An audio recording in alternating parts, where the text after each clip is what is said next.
Welcome to episode 65 of a Football Manager Hobo To Hero playthrough. It's in the middle of the night in Germany. So, yeah, I'll do a stream anyway, because I wanted to play some more Football Manager. Here we are. Alright, what's up on the schedule? Well, first of all, let's go back to the home screen here. We are in the first position of the league. We lead the table. I did not expect that at the start of the season, so I guess that's a very positive aspect of what happened this season. We are also still in the cup, quite surprisingly. But to be honest, the most surprising result in that affair was the match against Selangor. That's been 2 months ago, though. So now we will play Kelantan United next. Who knows, maybe even this episode, not sure. That said, first of all, there's the boring league. We will play the match against Perak, which are 13th right now, so this is a must-win. That said, must-wins are dangerous, as always. So, you know, hopefully Elbug Chagtsel will score another hat-trick. Which reminds me, he did do so, actually. Last match. Did? He did. And 1 goal by Shane Thomas Baru. So, overall, I think we can be quite happy with his performances so far. Hopefully it persists. That said, we do not have that many days off right now. So the match was on Sunday, it's the end of Monday now, we still have 3 days and then there's the match against Perak. So, that'll be interesting. Let's see how we go about things. And obviously, there's also the other situation in the club. For example, the issue with Aful Anwar Mod Jalil. Yeah, he still expects to play. Well, he's been a bit annoying lately because he demands his playing time and we didn't give it to him, and considering the form, he doesn't really deserve it either. So I'm hoping to find maybe a replacement for him. I'd rather not deal with this. The alternative is to play him. And to be fair, I'd rather play him in the next match than in any of the others. Then again, ensues performances are way better. So why would I? I don't know. I haven't decided yet. So, did we talk to the players about that last match? Let's see. He wasn't used. Sure. Christopher wasn't used either. Diego was used. Well, for a few minutes. So I guess we don't really need to talk to him about it. Elbug clearly was used, and well, he scored 3 times. The problem is his morale is in perfect state. So I think we will skip that for now. Move forward a little bit, talk to them later. I think that makes sense.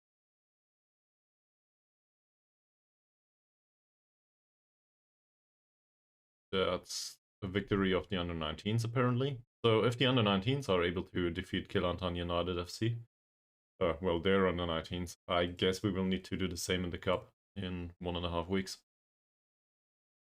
Which reminds me, straight after that cup match, okay, straight after that cup match, we will have the start of the transfer window. So there might be some business coming on. Jaron Nullet dropped me a message recently, asking about new signings in the youngster area. So maybe we'll just go about these for a second, if I can find them. But there's some of the trial lists here have transfer to us. See? For example, him, Romley. So that's a fairly professional goalkeeper. I think he was. No, he wasn't. He's media friendly, but I do not expect much from this other than an increase in value. So even if he never plays for us, maybe we can loan him out or something. That might help.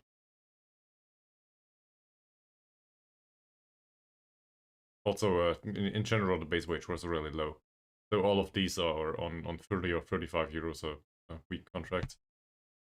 He's a professional, and I think he was the one that was reserved, yes. So, honestly, I do not think he is cut out for first team football just yet, or senior squad football anyway, but he's 17 years old. Let's give him time. Whatever. Maybe he will develop a little bit. I'd rather spend money on players like these than on 16-year-olds with bad personalities. So that's also something for next season. Well, for the youth intake this season. I will need to pick. Honestly, I need to pick. Alright. There is a match against Terengganu under 21s. So now we are in a bit of a pickle. I do not think Carlos da Costa Lima will play the whole match. So I think we can make him available actually. He will be on the bench maybe. Same with Ahmad. And Ahmad. Well, he played last match.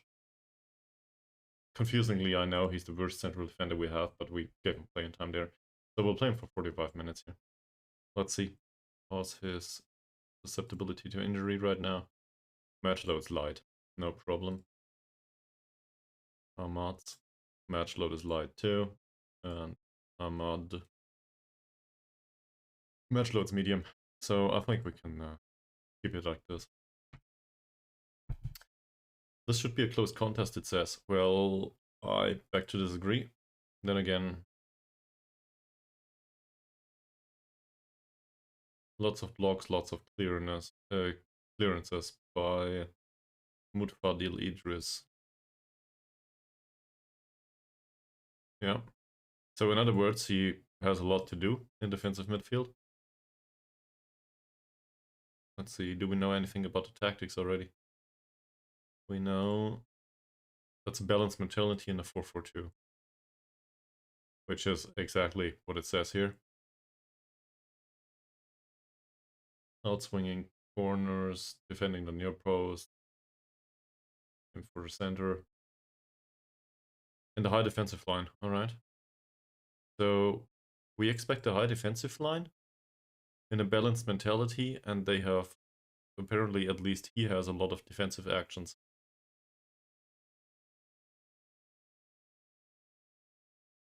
He's 1 meter 80, but a bit of a bad jumper. He's even worse.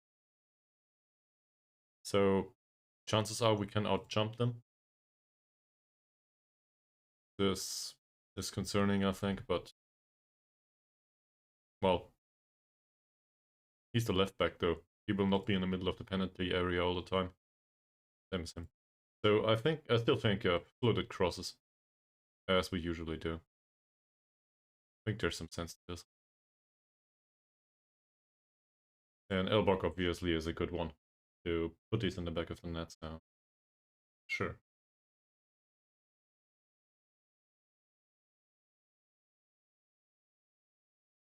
So we can do more or less same as always, I think. Or maybe I'm wrong about that, we'll find out. Apparently Diego got in a transition phase, and well, we need to defend corners and see about attacking free kicks. Sure. I still haven't decided on the goalkeeper stuff.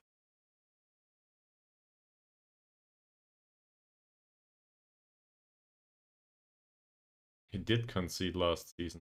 Last match. Against Real Chukai.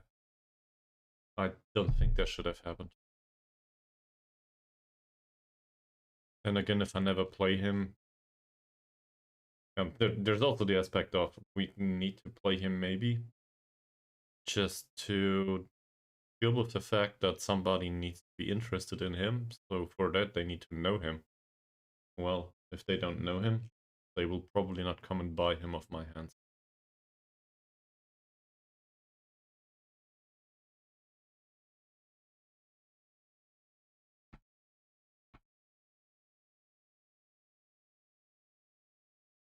Right, yeah. This is a match away from home. So there's also one other thing going on here. Let's have a look at this. Facilities. So pitch dimensions are... This is rather narrow, isn't it? Length of 105 is mediocre, but a width of 67? I think that's rather narrow. Okay.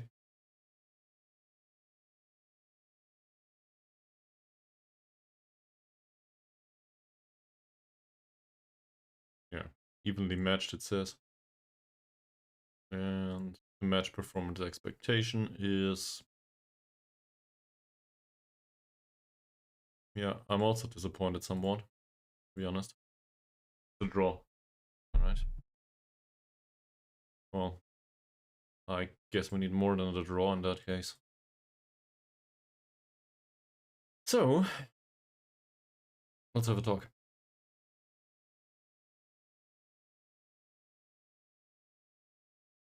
That'll suffice. It's draw 3 times. That talk.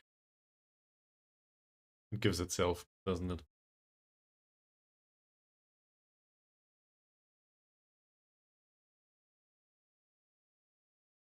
Same as the training. 8.9 is fine. We can't really talk to him about that. I'd rather not talk about the conduct. Not again. So we'll keep it at that for now.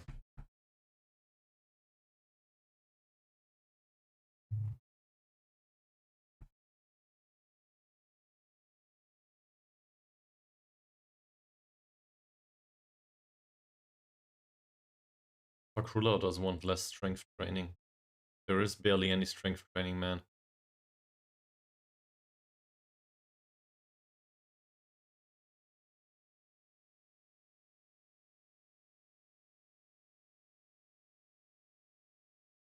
I don't know where this is coming from. So, well, I guess I can have an idea here. First of all, it's 2 players that have problems with strength. And second of all, we did do a physical session this week. So I guess they don't like that. But it hardly matters, does it? They will need to cope with it, really. Roslan. Yes, a decent winger. He's fairly loyal. Media friendly. That's a weird combination. I would have expected level-headedness there. Not the worst. And I don't know about the money. So in comparison to, like, Baru, yeah, Roslan's faster. Overall more rounded, I would argue, as a player. Baru is very focused. That makes sense. There it is. Better.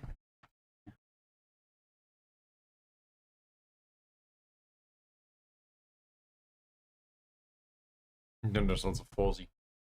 So I think we know Fawzi from his time in Terengganu. We faced him for a while. Again, not an idea about the estimated wage. He is a driven player.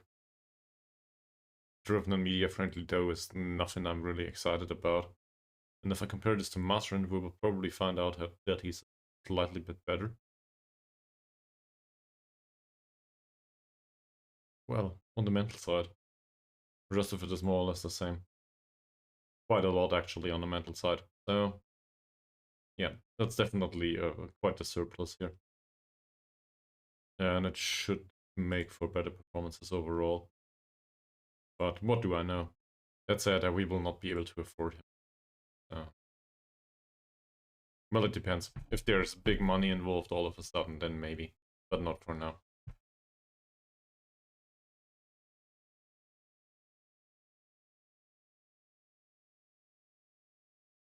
Sure, DT take on Pahang. Well, have fun. We will just have our 3 points. No rivalry going on right now. That's also an away match. So, again, that will be at the detriment of the economic situation of the club. But what can you do? You need to play the away matches too. So, you might be wondering what the hell is he doing with all of that trash. But these goalkeepers are potential replacements for Mochalil. Not this one though, he's way too expensive for my taste. I rather think we will have somebody that is recommended to us from the director of football? I don't know. Well, he's... Considering the skill, he's probably not cheap. He's considered to be expensive. But if we want to find anyone, we might as well play a youth player in this situation. Or that professional one. I think there was one of those was a goalkeeper, right? Him, for example, I wouldn't want to buy. No matter the money.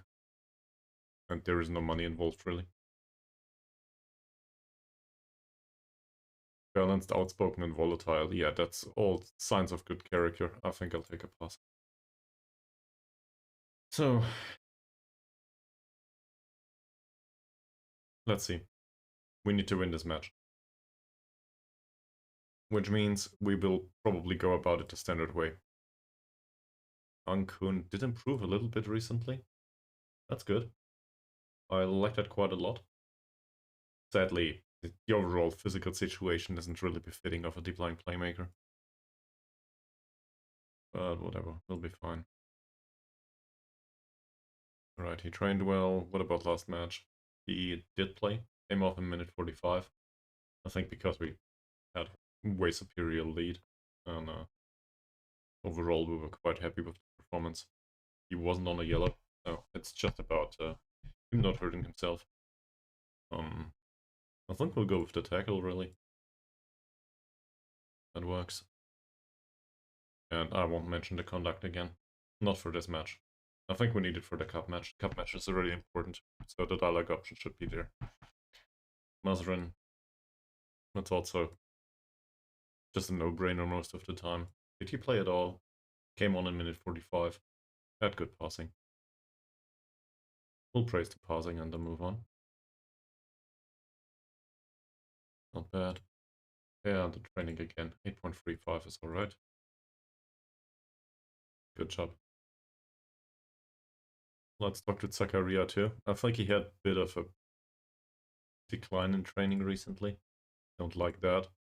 But that's supposed to happen at some point if the player develops well. So I guess I'm alright with that. Form though. Well, he did play for the entirety of the last match.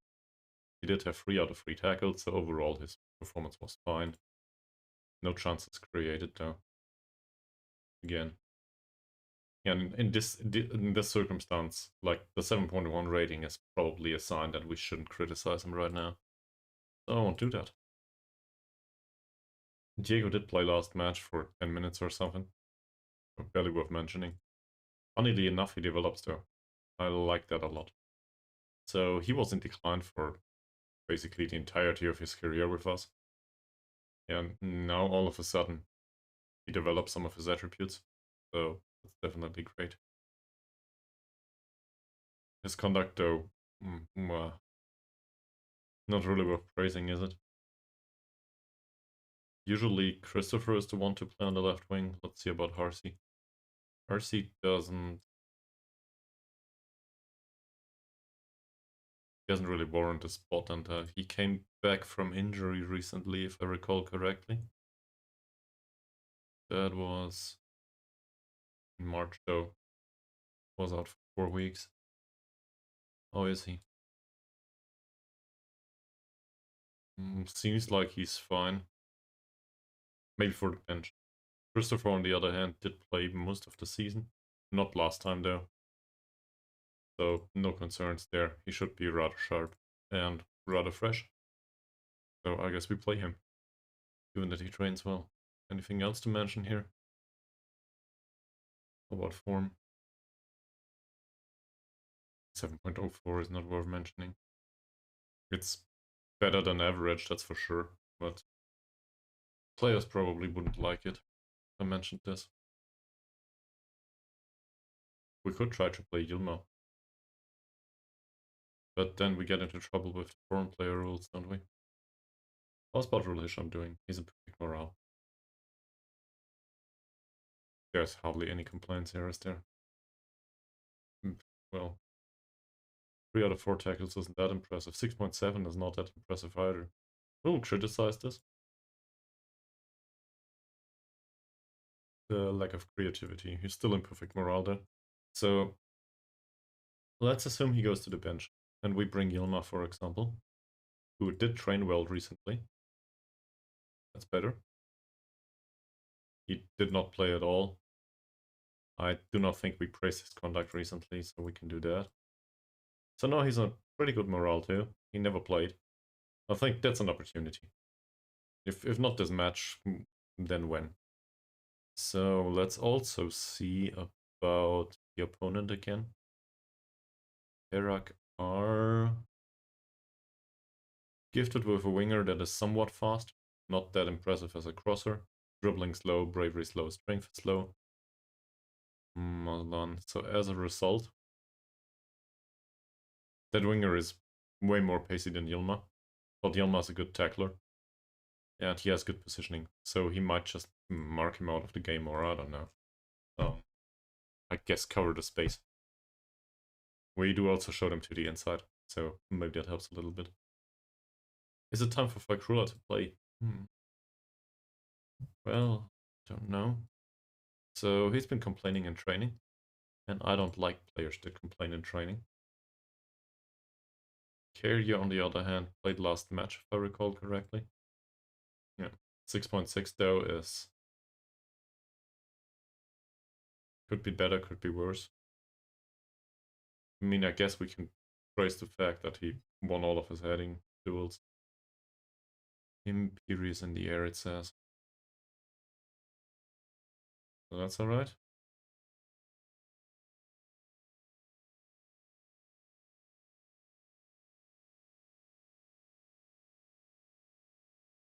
What about Mahasir? Yeah, no complaints whatsoever. I think he turns into a primary central defender. Basically really fast. I did not expect that from him back when I bought him. And the progress isn't really that fast. It's slow and steady. And that's totally fine. Also, 7.06, no complaints. He could have scored here and there, sure, but it hardly matters. Really no problems whatsoever. Biggest concern here is, well, Mahasir's pace is 8 and Carrier's is 6, so these two are slow. As a result, I think it's still Fakrula time. But maybe Carrier on the bench at this point. Because, well, Ahmad will be tired after 1.5 matches. It also says here heavy. Don't want to put him on the bench if the match load is heavy. Which leaves us with the choice of the goalkeeper. What do we do there? Shin Sum obviously trains like an absolute number. So that's definitely a thing. Which means foreign player rules are stretched already. He'll go to the bench. I don't care. He'll go to the bench. We'll let him leave. I don't want to lose him, but I've had enough of all of this affair.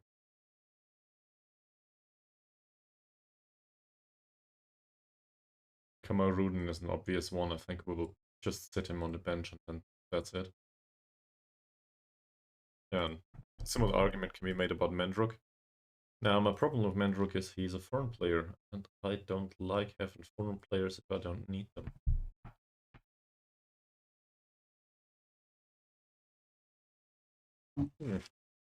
Give me a second.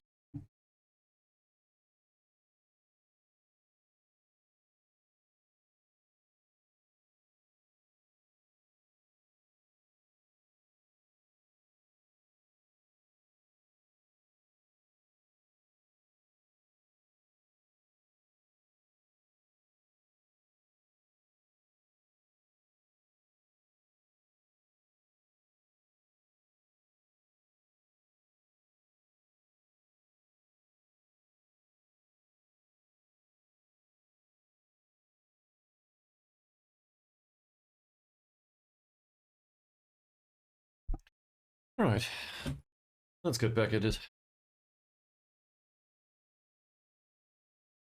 So, we'd rather prefer if they were no foreign players at the moment. Not like we won't bring anyone else, but it is an issue. These all are melee. The only melee player, well, there's no melee player on here anyway, anymore. I think Amat will fit the bill, and maybe Guit. Ah, there's still one possibility. So it's either McManamy or Mendrug or Da Costa Lima. Well, Guit can play in the position of Da Costa Lima. In fact, he can play in a few positions. So that's also, I guess, the only positive about him, really. He had resolute personality, but he lost it. Hoping he will get it back at some point. But that needs some major reshaping of the personality of the squad. Oh, it's fairly pro at this point. Nice. So yeah, that's good. It will have a positive impact on the players. We love professionalism. So I think it is playmaker-ish type though. We'll bring him. Which means there's no foreign player spot. Which means either it's Harsh Singh or somebody that can do defensive midfield, really. And we don't have anyone else around, so I'll bring Ahmad as some sort of defensive midfielder, even though he's a central defender. So let's talk to a few of these players too. That's not bad. He's been working hard, he says. Not sure if I agree. That's a little better.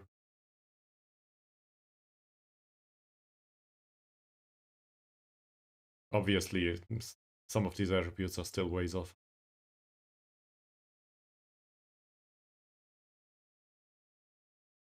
McManamy rarely played recently.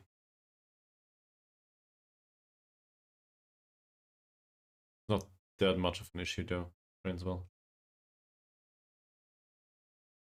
At 7.4. We did talk to Badrul Hisham, and I think we had a look at Courier's performance too, didn't we? Yeah, the 6.6 and the free hitters one. I think I remember that. But Kruas, on the other hand, he didn't play. So I guess that's what happens. Excuse me. I guess that's what happens if a player does not play for a match, and all of a sudden he remembers that he does not like the training because he has time to think. So that will teach us. He needs to play in a bit more seriousness. Elbug's form is probably praiseworthy, and it might have been a while that we did that. Here we go. By the way, he will get his bonus sooner or later. I think he's at 14 goals scored now. It says 11 goals, but ones on the cup should count too. What the hell is it? That's, yeah, third attempts to charm. So we have 14 goals overall. That's really good. I'm not even sure if this is that impressive. Like, the ratio is not that impressive. If it is on target, usually, most of the time it's in. But the more impressive part is the overall goals scored in general. So, how about Christopher? 7.04, not worth mentioning. Baru? 7.38 it says. That's specifically down to last match. There's quite a few assists and goals in his career recently. It's not that much though. That's at 7.3, I think it's a safe bet to praise his form here. And he doesn't need it, so I won't do it. Don't know what I'm going on about. Diego, not that impressive. But it's not bad. 7.28 is too close for them not to accept it. I'd rather not. What was I? Zakaria. 7.1. A wall form is 6.96. It's not too bad. I'd rather not comment on it. 7.06. Same. So we will have a lot of these. Mahazir 6.92 is totally fine. The Krullout 6.9 is also fine. I guess the performance prior to this wasn't that great. Yilma, 7.04. We'll leave it as it is. So we need to find out how to hurt him. Not literally, figuratively. Well, maybe also literally. Who knows? So we did realize that their central defenders are not known for good jumping. He's a 4 and he's a 7. Elbug is an 11, I think. Yes. So given that Elbug is an 11, I think we will float them all in. How's the goalkeeper? Command of area and stuff. Command of area is also 7, aerial reach is 6, yeah. So chances are he will come out and he will fail claiming the ball at some point. Like in, I don't know, 0.5 times per match or something. So we're hoping for that to happen in this match. These two are capable crossers. They do play in a 4-4-2 and it might be a rather narrow one. Doesn't matter to us, we like that. So we'll do our defending in the middle of the pitch more or less, which should be included here already. Yeah, we dropped him on the inside. So let's have a look at the individual players here. He's a good dribbler. Not very brave though. Rather decent finisher. It depends. I think I'm in favor of timing the tackles well against him. We don't want to give away too many free kicks. It's similar here, but his dribbling is worse. Composure's a little better. Not bad.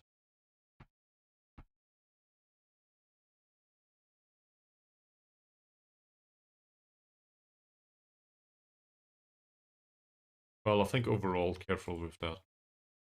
I rarely do that, so it might be a bit too much. Did any of these have a really weak foot? Nope. He does, though. So we show Maslan to the right. That will force him to cut inside too, which is fine. Passing's not that impressive, neither is the dribbling, the bravery, or the strength. This is a case of a hard tackle. We'll do it.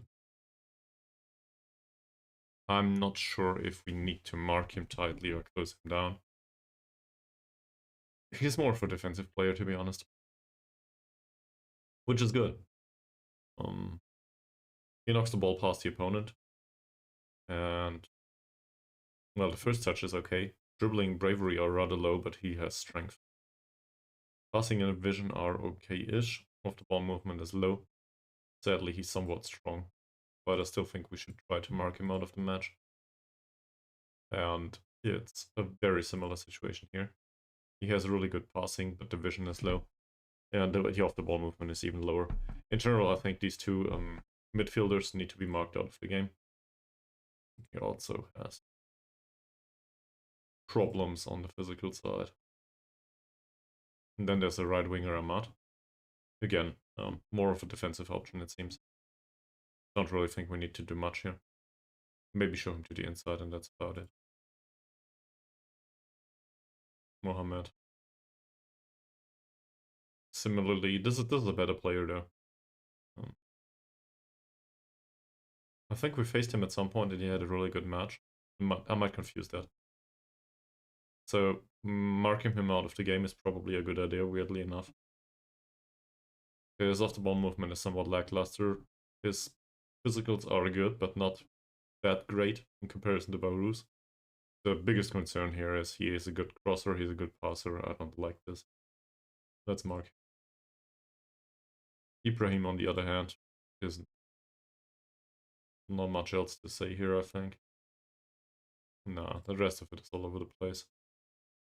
Like, it's alright-ish, but nothing in particular comes to mind. This one again, strength is 10. Otherwise, I would probably hit him hard. We could try to press him in particular and leave him open. I mean, he's bad. Composure's low, first touch slow, passing and technique are low. We're gonna press on a central defender. Don't mark him. Yeah, no particular hard tackles. Razali. Crossing's good. Knocks the ball past the opponent. First touches. Composure is a bit low, bravery is a bit low, dribbling is a bit low. I guess we tackle hard. And we show him to the inside. Then we have the keeper. Any thoughts about the keeper? Well, aerial reach is low. We were there. First touch is very low, so pressing him might be an idea. I do not think we want to restrict short distribution here. Well, in a way, the left back is good with the ball, but his kicking's 8. I think we'd rather have them distribute short. Okay. Any other ideas? Probably not. Given that this is a slow one, and well, I do not expect any of the regulars to watch this, we will just go.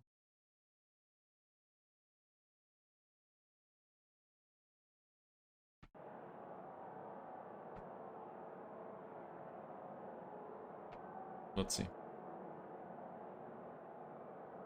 We need revenge? I guess we need revenge.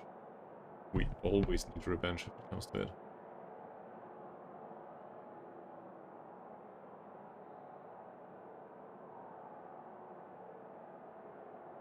So, quite happy with everyone here.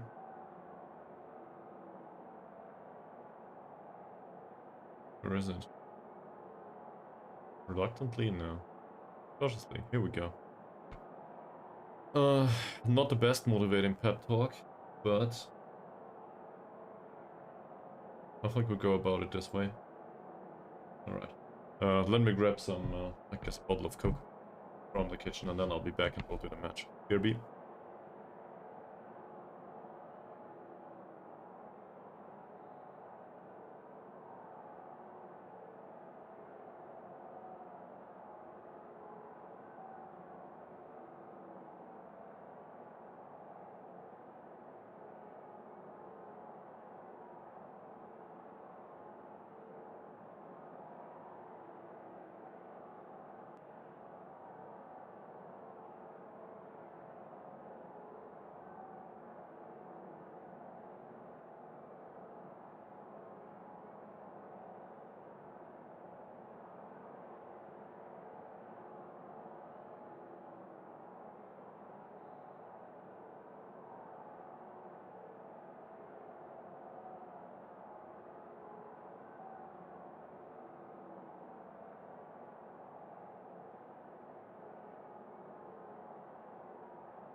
Alright, let's do this.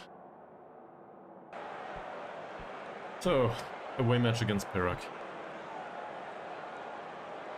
We will need to have a win here. At least that's what we're hoping for. And the board expects a draw. Apparently we lost the last one, so we need the revenge. We did not have a scouting report because Choo-Choo is vastly underfunded these days. So apparently he didn't pay them a visit. And that's about it.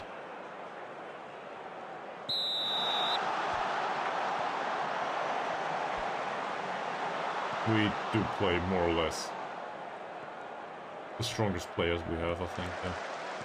With the exception maybe of the right back. Yeah, and Elbug just lost the ball, sadly.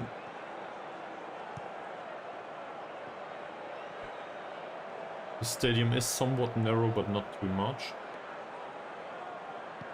Mohamad on the corner. Mahazir heads the ball away. Diego apparently didn't make it.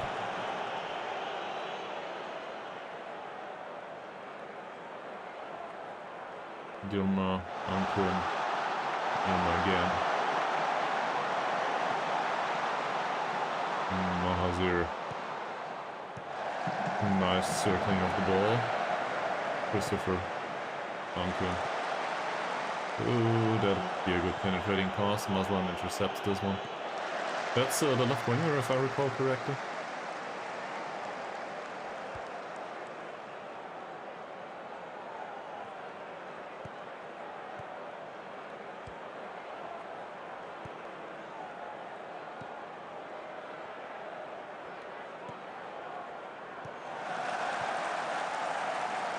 Mazrin. Chinsu soon comes out. So far everybody is back in position. It's dangerous though. Don't let him have his time on the ball there. That's another floated run. Well defended by Mars here. Christopher. Nothing happens. That said, at least the encouragement went down well with most of them, with the exception of Yilma. I think that's the first time we start him, really. Ankun. Bad pass. And Christopher loses the ball subsequently. Yeah, I guess that was to be expected. That got blocked. Should be easy for Zakaria. Yilma, Zakaria again. Well, fine. That's not fine. What was the passing of Ankun today?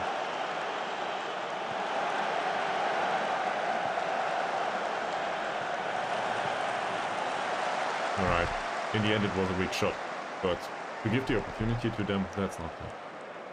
Elbug with a free kick. Mahazir. That's... I'm not proud of this header.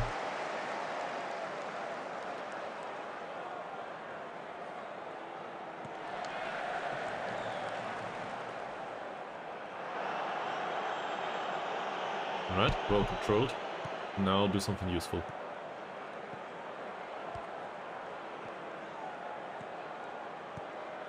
Mazrin finds Diego. Back to Mazrin. Down the line? No. To the middle apparently. Diego with a nice penetrating pass towards Christopher. Christopher gets intercepted. Diego. Ankun. That's better. Baru. Loaded cross. Corner. I guess I can live with that.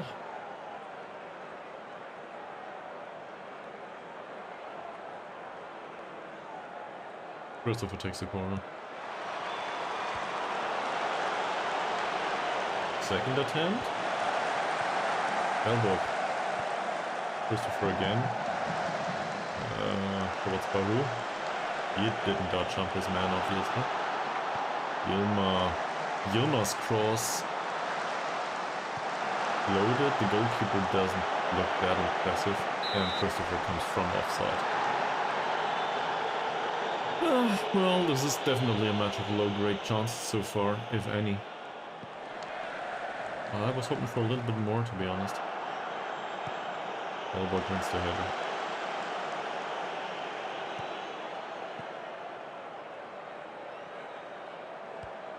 So where's the problem here?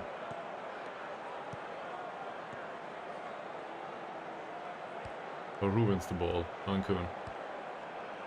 Will he play a good pass? And more importantly, will he get to play a pass at all? No, he doesn't. It's intercepted. That's not offside. I think I've had enough of Ankun already. Nice save.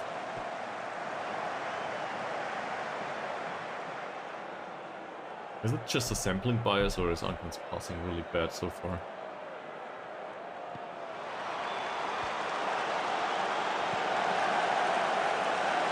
No problem for Chinsu. That said, we still gave him a chance. I don't like it. Can I demand more already? I'm not sure. What is that's intercepted by Elbug.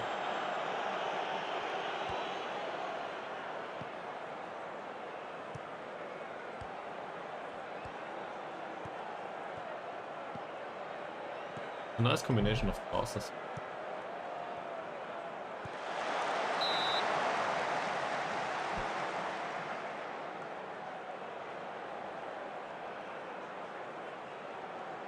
Kedah took the lead against Kelantan. Well, okay, but we need to do something about this corner. I guess that's one way to defend it, yes. Get him. Or don't.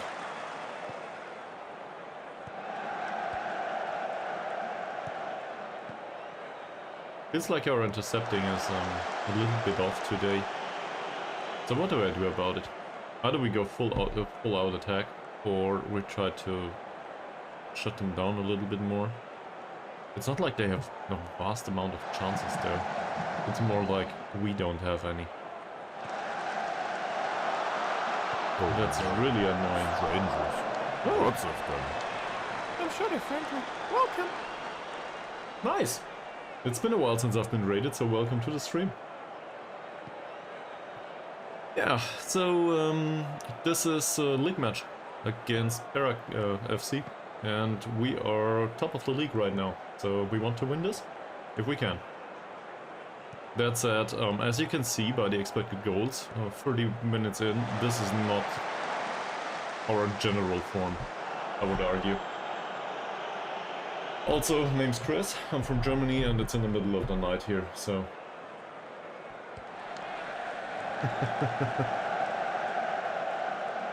Oh no! Wow. Wow. We got really lucky. Hey, yet another member for the fan club. Are you quite sure it's on the self-help group? I still think it's the latter. Well, nice having you back. I think I recall. You rated me at least once already, right? At least I think I remember. Might be wrong about that. Anyway, you're definitely welcome. So let me know if you have questions about the stream. Usually it's best if we enjoy this in some sort of conversational format, right? This isn't. No, it's not a penalty. Damn it. That could have been a penalty. The central defenders don't do a great job today. In fact, nobody does. So you came right at the correct time, I guess. I'm starting to get annoyed. This is great. I will show you the best side of my character, obviously.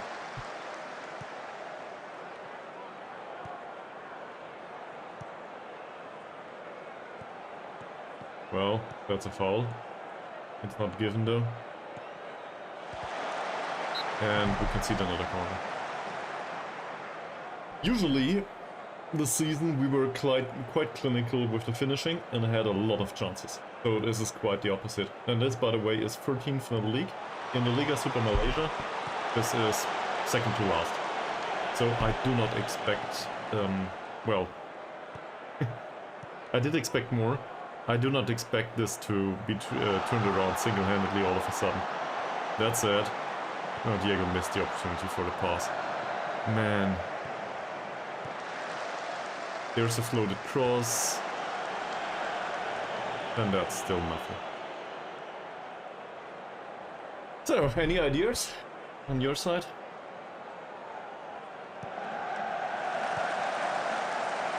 Come on, Elbug. He's on 14 goals now, and he didn't hit the back of the net this time. He didn't even hit the goal. 14 goals in 10 or 11 matches, I think. Maybe 12, including the cup. I'm not sure. So, he's rather good, I would argue.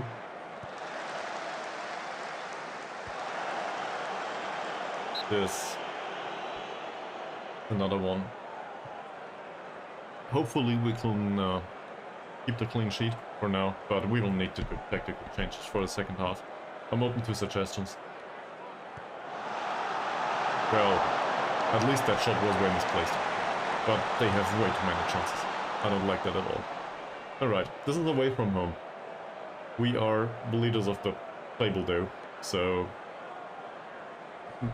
Well, it's one of two ways. Variant 1, we go with the low block and hope that we can somehow score on the counter. Variation 2, we try to make it count and fire away, and I think we fire away. We can lose the match, but I cannot lose like this. I cannot endure this. Don't want to.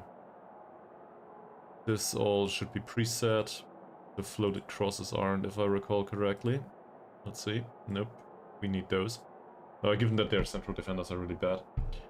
And, yeah, there's that. Let's go to the dressing room. Everybody seems to be nervous all of a sudden. Okay, they don't care.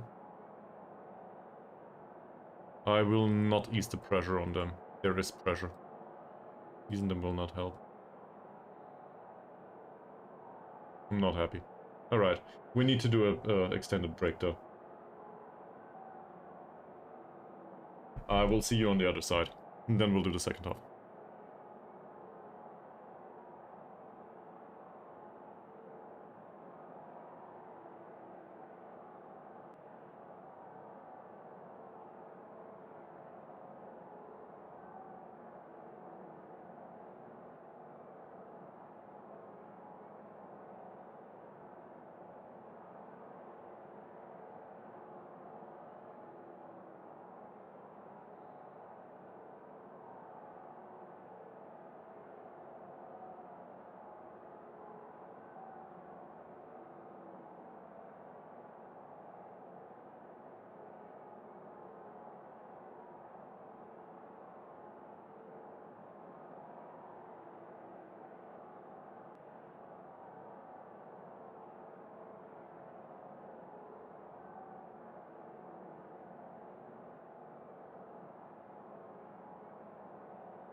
Alright, second half in our match against Perak, this time attacking formation. Well, attacking mentality, whatever. Make it count. We brought on the Indian youngster, so at least I know at least one person that might cringe at this point. He is not a good finisher, not a good passer, not a good anything. I guess he can run. And apparently he can tackle. So there's some commitment there. And I will just encourage the rest for the start of the second half. Idris with a free kick. Lobs it straight into the penalty area for Kola. That's for a corner, isn't it? Sure. Alright. So, is there anything at all that you guys are interested about in this stream? Feel free to ask. That's what I'm here for.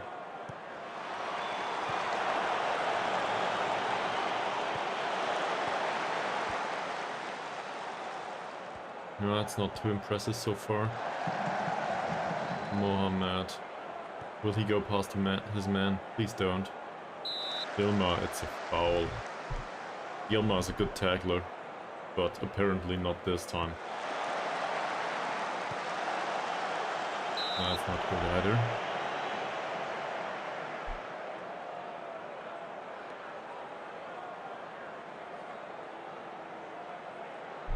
Can we keep the clean sheet? I really do not like the performance, by the way. Mazir, what a like, okay, it was a handball anyway. Still, it was a bad finish, but what a wonderful opportunity for them.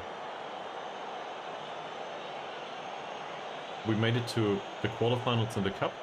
We are top of the league, and this is how we play. I'm not sure what I should say here. Mazarin doing his job. He was close to getting intercepted. Christopher.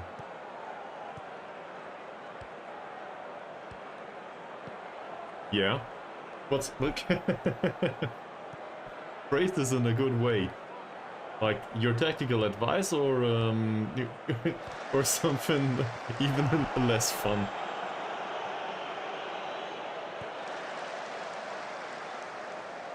Nah, sure. Feel free to fire away. Well, I could do with some tactical advice, though, looking at this.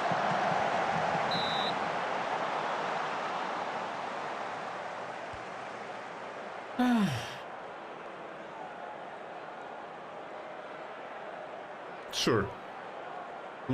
Have at it.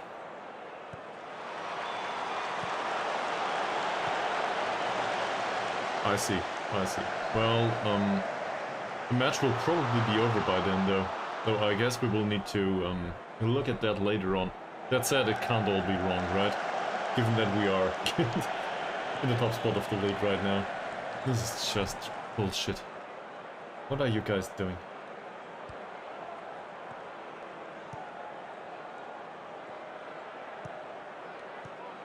I see.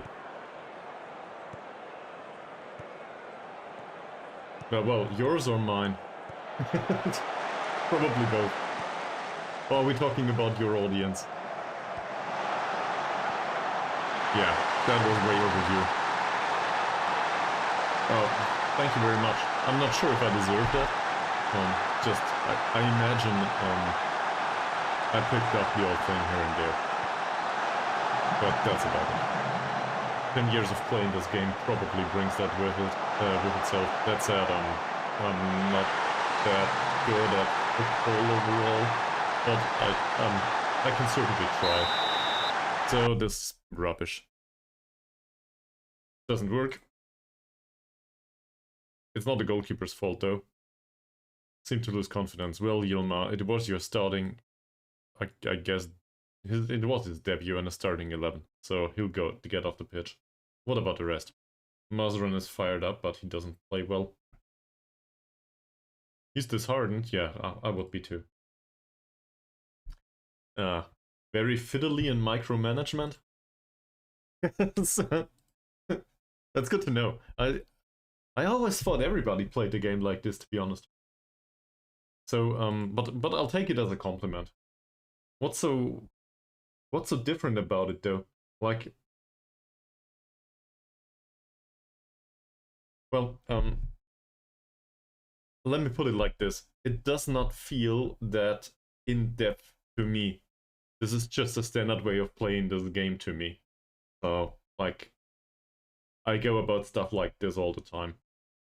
Also in other games. Yeah, sure. But time is the only thing that's available plentiful. Like, I'm not in any rush, as you can probably see by now. So, yeah.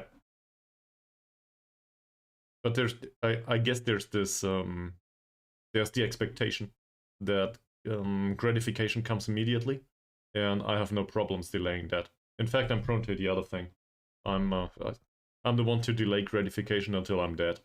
So, yeah, probably should get it at some point. So what do we do here? Well, he's disheartened, but he's our best striker. We don't really have an alternative on the bench. I will keep this one sub.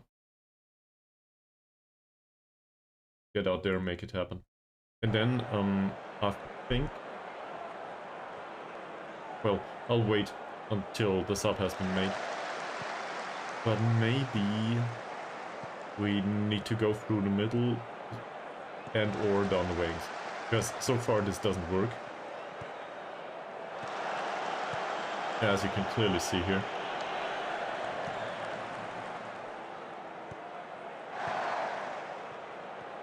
And, well, there's another thing that came to mind.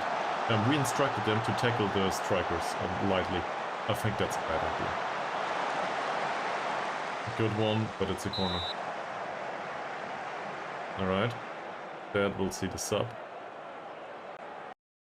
And I will take that off immediately. Had enough of this. This light tackling here, this might be the issue. At least on the defensive side. So on the attacking side though, what's the problem? I think they play fairly wide, if I see that correctly. And in general, we have 3 midfielders that should face there too. So going through the middle is probably the way to go. Working the ball into the box, sure, why not? We do play fairly narrow. I do not think we need to play very expressive or anything else. All of this is more or less fine with me. We might try the high press and a very high defensive line. We're not good at this though, so I want to wait with that. Say, for not 10 minutes of game time or something.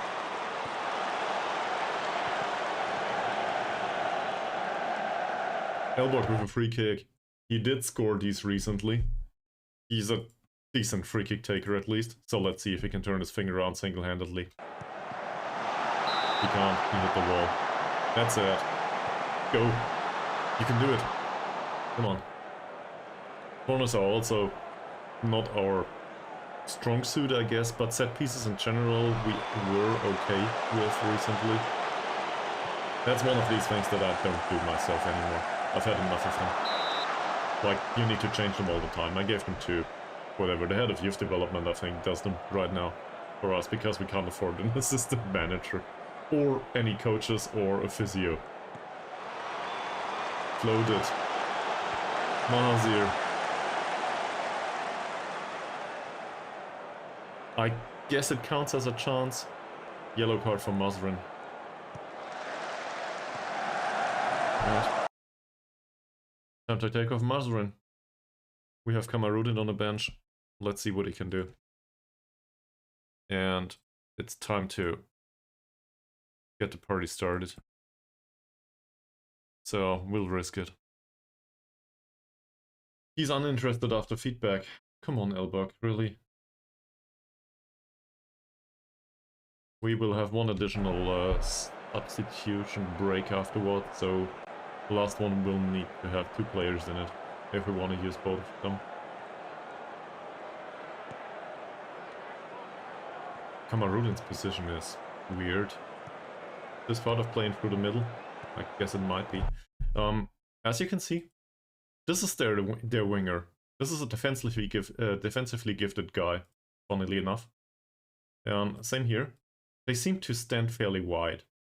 So I'm a bit late to the party, obviously, but going through the middle of the pitch might not be the worst idea. Their central midfielders, one is gifted with a yellow already. Where the hell is he? Here. He's a 9 point of tackling, bad positioning. Composure and concentration are somewhat low, so that might help. And Idris is a good tackler, but has bad positioning too. So we need to go through the middle here, I think. I should have noticed that earlier. I should have noticed it at the start of the match, when I did our position instructions. But that's just me.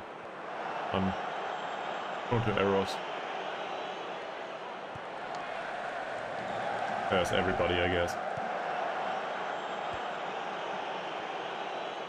Krula, Zakaria, Mahazir. So passing combination is fine for now. Ankun again, not bad. Elbug is one to be, I guess, a living wall. To shield the ball, distribute it in a short manner up front. Ankun, I guess that pass was fine in comparison to what he played so far.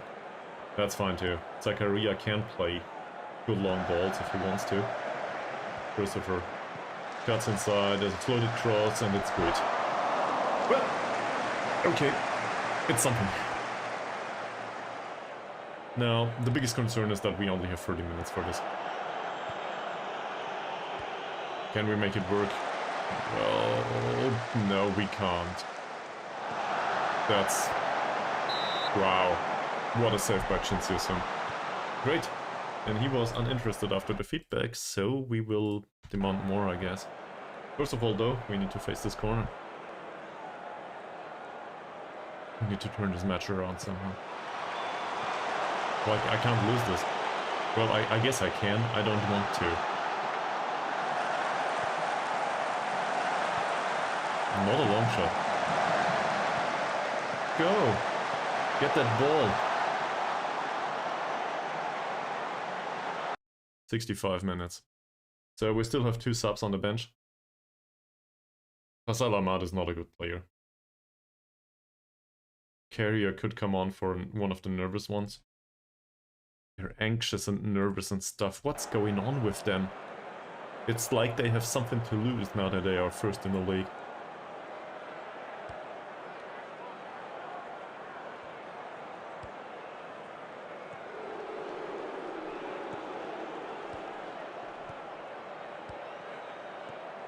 Fadrul Hisham, the short pass. I was hoping he drives the ball forward. Look at the tempo of the passing too. It could be way higher. And in fact, they are instructed to play in a higher tempo, usually. But Marudin's way out on the wing. Which is somewhat fine, I guess. Christopher. Oh, back to Zakaria, alright. For Christopher. Quality. I guess it's quality. On his left foot, by the way. He scores. So, that makes us even. And I think looking at expected goals history, if we have it anywhere. First of all, let's have a look at this beautiful goal again. On his left foot. That's a wicked foot. He's in the wicket again. Let me have a look. Do we have expected goals history here? Can't seem to find it. Well, in that case, so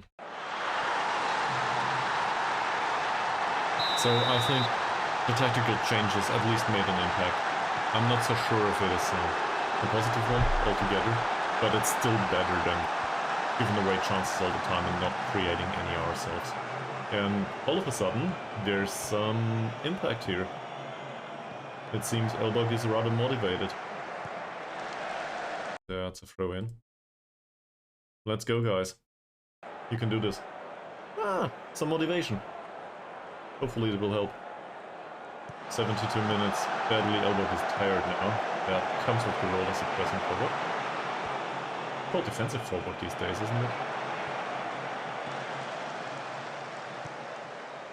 They really like to pass the ball around. Wow. Wow. Wow. 74 minutes. So we will bring on 2 additional players to get, I guess, a breath of fresh air. So my biggest concern now is... No, actually there is no concern. So I will switch these. Elbug can go off. Ahmad can come on. Ahmad is a good passer. So that changes the overall setup a little bit. I'll keep him like this. No problem. This hold is fine. And Ankun overall didn't have a good match. Like, vice captain or no vice captain, I think I will take him off. Bring on McManamy. McManamy is also very excited to play. So let's do this. And he can play more direct passes. No, he can't. Because he's a ball-winning midfielder. Don't care. We'll keep it like this. Alright. Shall we go out all out, very attacking? I don't think so. But these two... So this is creativity. We brought creativity on the pitch. Now, let's make sure that it works. We also have an advanced playmaker, so he will hopefully contribute and build up play a little bit. And hopefully we won't concede either. So much for that. If not for that goalkeeper, I don't know how we would be in this position. Funnily enough, that's our backup goalkeeper, by the way. The other one... Well, let's just say I wasn't happy with his performances recently. And now he's not happy for not playing anymore. Nice one. Alright, he claimed that well. Let's go. What's going on with him? He's nervous. Everybody's nervous all of a sudden. What's going on with you guys? I guess having a draw at the end of this match will be appropriate. Like, no, not appropriate. It will be... We can consider this to be very lucky. Let's go. I'll read this immediately. Give me a second. Come on, Baru. Hit your man. He doesn't. That's not that bad either. And now we face a corner. Alright, let me read this.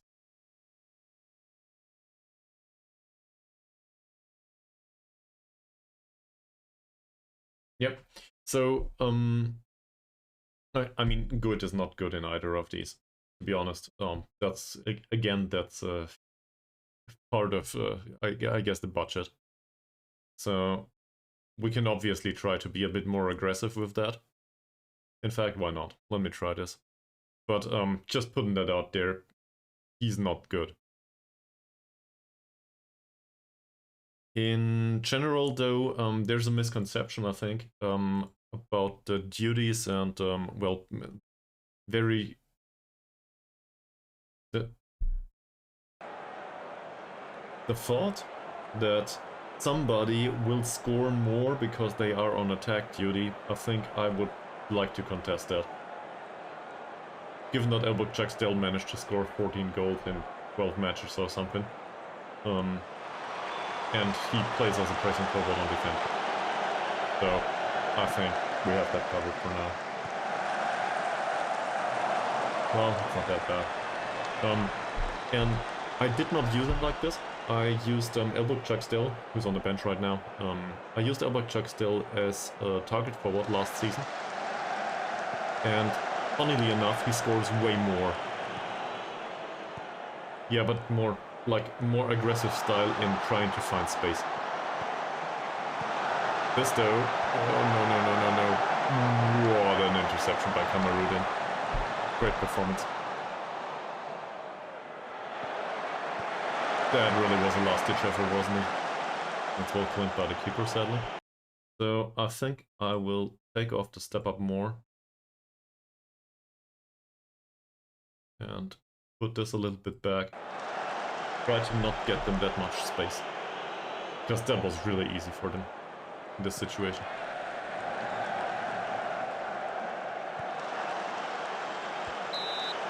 Alright, it was offside. 5 minutes.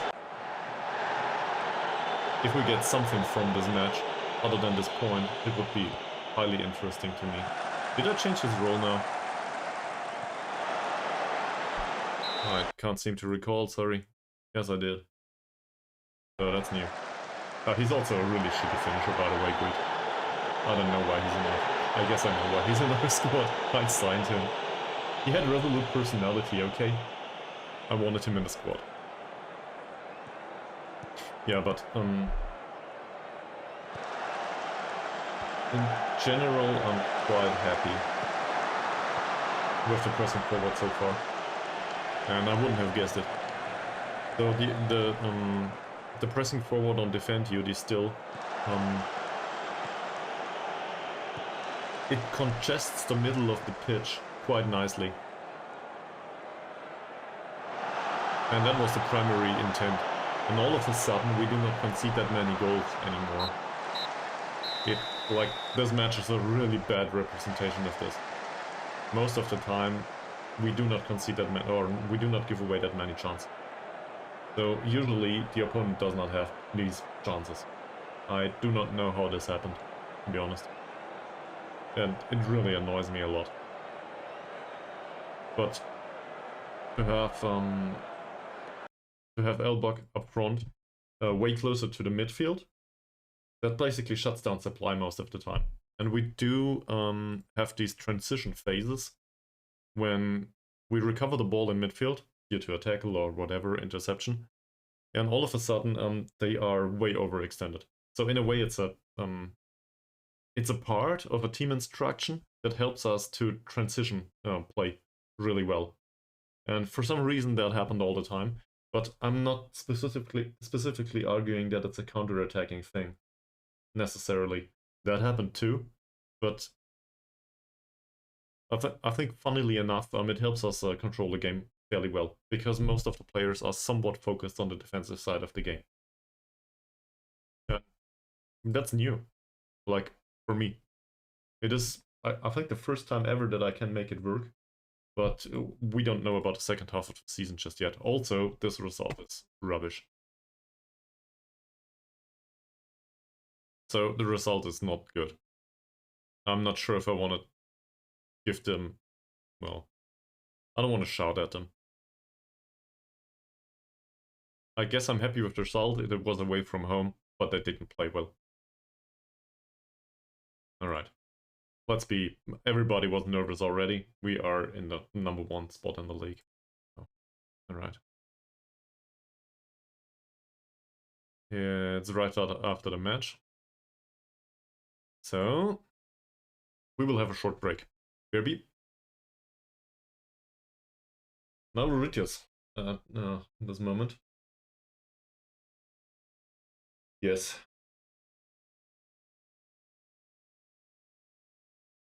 So I agree with this. In particular, let's just have a look at Elbug after the ad break. So David is right, I think.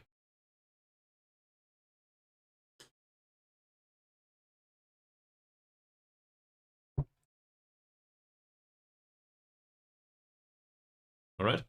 Thanks for watching the crappy Twitch ads. So I just mentioned during the break. I think you're right, David. What I witnessed, I think, is that Elbug Chagtsel also tries to score from positions that are not necessarily like straight at the goalkeeper. He's prone to take a long shot from time to time, or a finish like from around the penalty area spot, like from the penalty spot, but not necessarily in whatever it is, whatever the small room in front of the goal is, the goalkeeper's area. Is it called that way? Whatever. In German it's 5-meter room, basically. I'm not sure what it's called in English. But he will not be that close to the goal.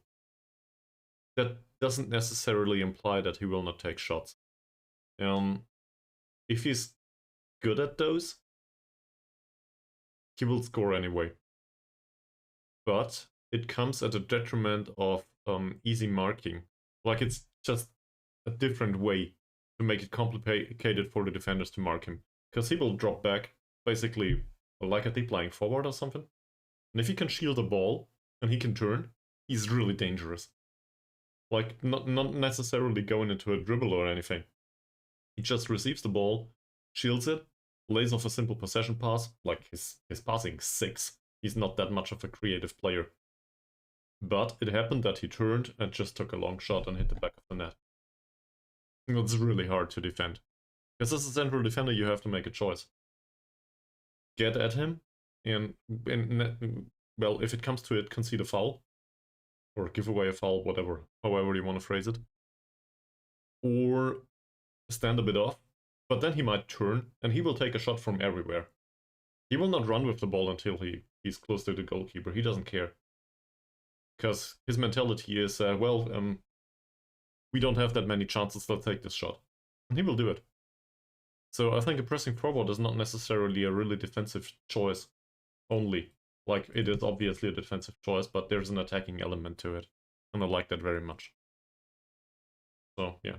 Me ranting on about pressing forward choices. That said, we do not have a reasonable replacement for him. And the next match is against Kelantan United. This is a cup match, quarterfinal. And it's, again, away from home because nobody wants to give us any money. So we will, I guess, take our boat to Borneo, row over there. No, it's not Borneo, from Borneo to whatever the other part of Malaysia is called. Row over there and then we will have a match. Maybe we will also take a plane. Not sure if we can afford it though. Alright. So, I guess now's the time that you guys, or supposedly gals, can ask questions about the save, if you've never been here. And if you made it so far, thank you very much for watching and lurking along. And if there are no questions, well, then I will just rant on about what we need to do after this match. So, everybody's still in good morale.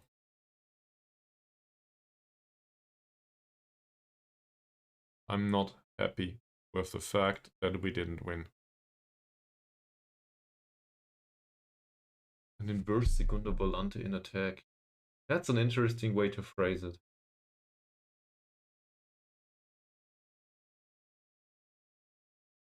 Yep. I get the gist. He's also, like, he's not restricted in the dribbling area, if I recall correctly. Like, it says hold up ball. It does not say dribble less. There's also no dribble more instruction available for him. But he is not restricted in that area.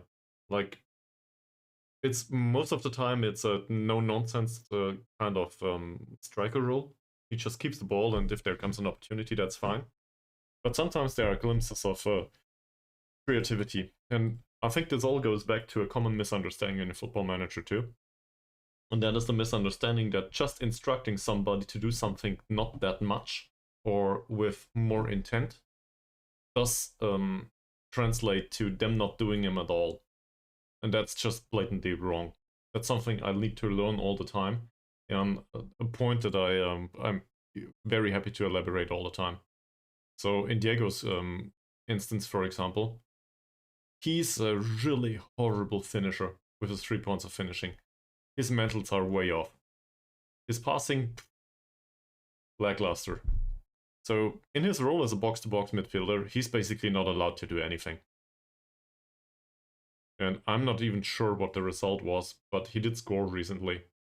With a long shot, I might add. He has a reasonable long shot, but it happened. And it's very similar for Ankun, for example. Ankun's long shots is 7-2. Scored 2 goals, had 3 assists. The assists he's encouraged to do. But seen from that perspective, it's a little bit off. Scoring 2 goals whilst being instructed not to shoot, and having 3 assists whilst being instructed to do in very creative direct passing. So sometimes instructing players, I probably didn't have the best examples here. We had an inverted winger back when we were 1 league below, Chuchu. Chuchu was instructed not to shoot because he had 4 points of finishing and 4 points of long shots. I think at the end of the season he had 10 or 12 goals to his name as an inverted winger. And he took the shot all the time. Yes. Yes, exactly. Exactly. Exactly. It basically tells them, try to think about other stuff first, but if there's an opportunity to dribble and this is the obvious thing to do, you might still do it. And as a result, they pick their dribblings really well. So they are successful with it if they pick them. It's like, it's a multi-factor approach in a way, if you want to phrase it that way. That's probably a wrong way to phrase it. But it tells them, try to think about other stuff first. Delay play a little bit. Don't get into a dribble if you don't have to. And that's something that would be really bad on a player that is a good dribbler, because he can usually dribble and, well, it might result in a foul or something. So you don't want that on them. But on other players, if you're not sure, dribble less might be a very good instruction for most of them. In particular down here in the lower reaches of the game. They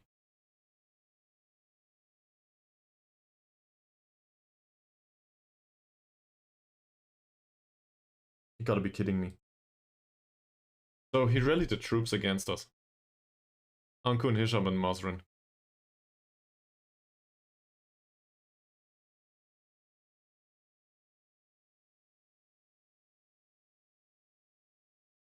Like, so this is our #1 goalkeeper usually. He didn't develop much. It doesn't matter much.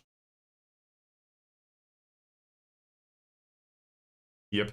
And this comes at the detriment of tempo though. So if these players are instructed to look for the overlap all the time, they will try to find the overlap even if there's an obvious opportunity in the middle of the pitch. So as a result, you might retain possession more often than not, or you might fall into the pressing trap, right? Because a player will need to keep hold of the ball until he can distribute it to the overlapping wingback. So even if that person does exist, it does not necessarily say that he's not marked or something. So as a result, you might concede the ball in the middle of the pitch more often than you want to. So this is why tactical instructions of that grade are dangerous, and too many tactical instructions might also be bad. What do we do with this? I want to get rid of him, really. So he might leave, but I will discuss the issues with the players.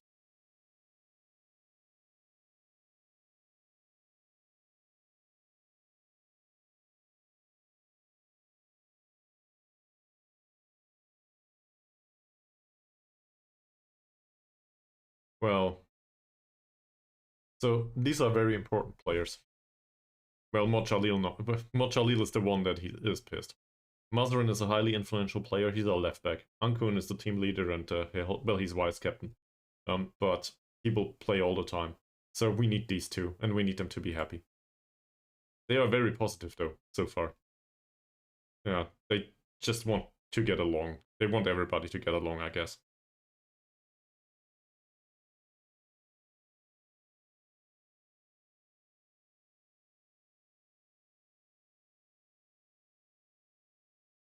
I think he needs to improve. I think that's fair. The problem is he will not like it. But I will go about it that way anyway. So, we'll try this. Not that disappointed.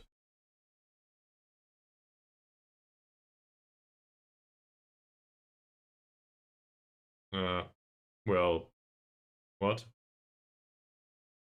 No, I can't. Kick chair. Wow.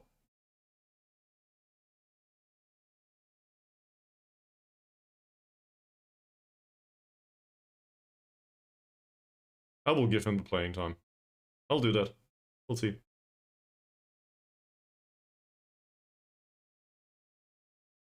Now everybody's upset. Great. Let's have a break.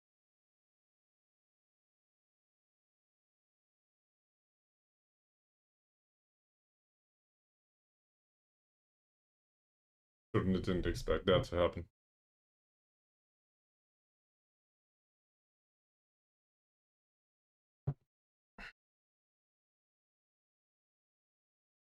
Right. So, what's going on here? I guess in dynamics.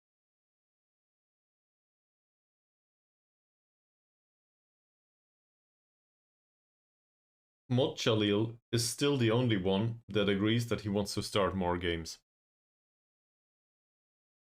Ankun, well, the impact on morale was bad of that conversation. But it's actually not a major concern of his. It's more about him taking part in the leadership of the team, which is fine. I'm okay with that.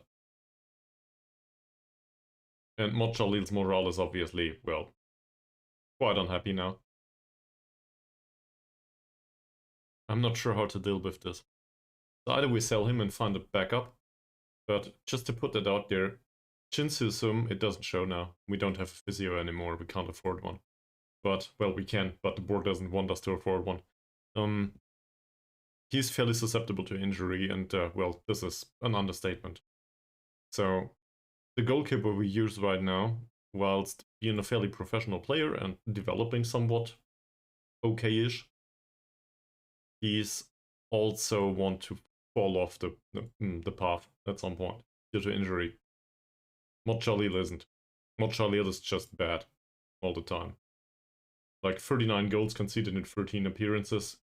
Yeah, I expected a little bit more. So that's why he didn't play this season so far. And we overpay him for the amount of performance he puts on the pitch. So I'm not sure how to deal with this. I could obviously just sell him. So, on the positive side, Muhd Jalil, whilst having obviously a bad character, given that he doesn't play well and, he's also the first to make his concerns public and blah blah, as you can see here. But it says he's a very consistent performer and he relishes big matches. Also, fairly determined is not the worst personality ever. The problem is, it doesn't show. Like, there's no consistency. Or, there is consistency, but on the downside. He doesn't do well. By the way, I skipped your comment about the engine. Let me see that.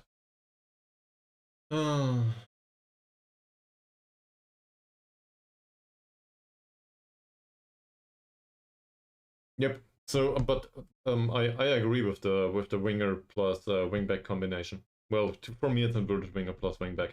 But yes, you can also obviously do it the other way with a winger and an inverted wingback. But in general, I do agree with this, and that's also the strength of Masrin, by the way. So it doesn't really show here with the bad off the ball movement, and all of the mentals are somewhat lackluster. But he's pacey enough to basically skip on the outside past whoever plays there. Might be a defender, might be a winger, and just cross the ball. And he doesn't even need to dribble. They will pass it into space if it's appropriate, and he will cross the ball. And that did create the odd opportunity here and there. It's not that impressive, but as you can see, it works sometimes. And I'm happy to play him like this. And as a result, he plays all the time. And well, his development, I don't know. I guess it could be better. Could also be worse. So I'm somewhat happy with this. Well, the Muhd Jalil situation will need to persist for one more match. That or...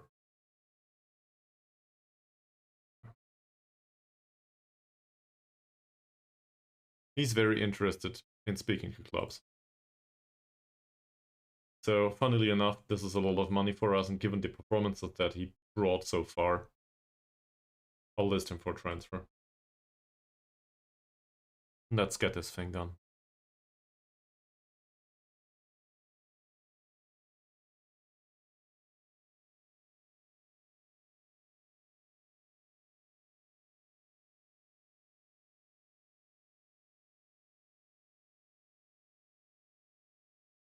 There's no interest in him right now.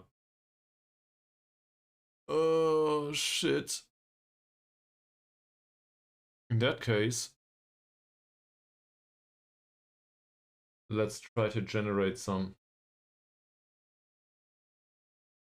Well, we'll make it unspecified first, but I will try again in a few days if it comes back empty. And it will come back empty.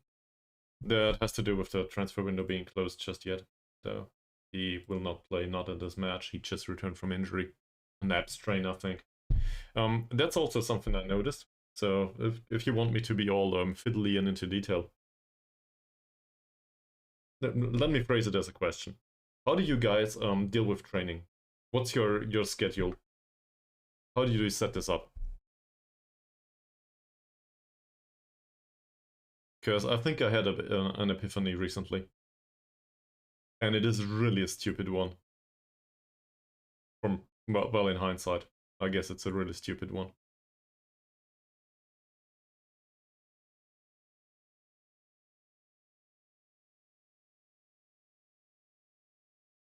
Then again, I also blame it on the user interface of Football Manager, so no.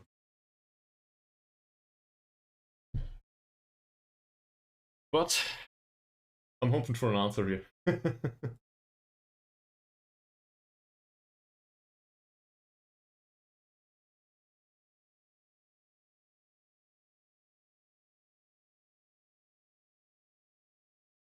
I'll wait till Wednesday. Afterwards, I will rant on about it anyway.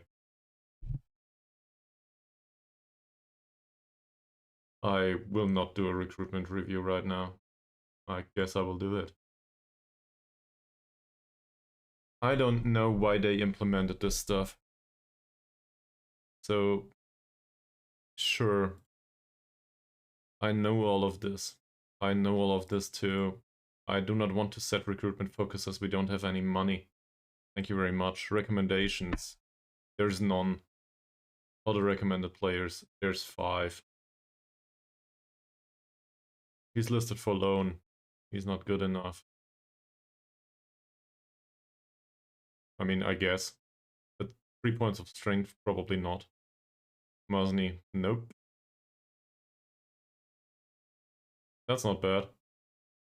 That's bad. Nope. And Nazarudin. Nazarudin is a former loanee of ours. No complaints about Nazarudin, but, well, oh, his estimated wage is rather low. That's it. We have somebody else there. So don't think I want to. Nice meeting. Don't want to have that one. This meeting could have been a mail. Alright. Malik achieved his training target. Well, it's good. We will still need to sell you at some point. But good job. So let me run on about the training for a second. And I think I've seen right now. Exactly. I was hoping you would chime in at this point. I've seen you in chat. So, first of all, apparently people in Germany are awake way past 2 a.m. all of a sudden. This is... I don't know. This is the way it works. So, yeah, welcome to the stream, Mies. How long did you lurk? Probably for like an hour. And I've been ranting on about all the stuff you already heard. Anyway, so I realized that our injuries, the injury history here, seems to be systematically lower ever since I got rid of the extra sessions. And it makes sense, but it does not show in the schedule menu here. If you look at pick any schedule, don't care. You look at this. These up here they do not show the impact of the extra sessions in particular. They just show the aggregate of all of these sessions. So in a way, this is bad UI, if you want to phrase it that way. But as long as extra sessions are part of it, it increases risk of injury, whatever it says up here. So as a result, you want to do session 1, session 2, make sure that this all is appropriate, and the risk of injuries goes down a lot. That's my experience so far. And I will probably keep it that way. And we lost all of the physios, by the way. Anyway, yeah, that's my point. So let's have a short break, and we will skip a little bit forward. And for everybody else still watching this, well, we'll try to move forward.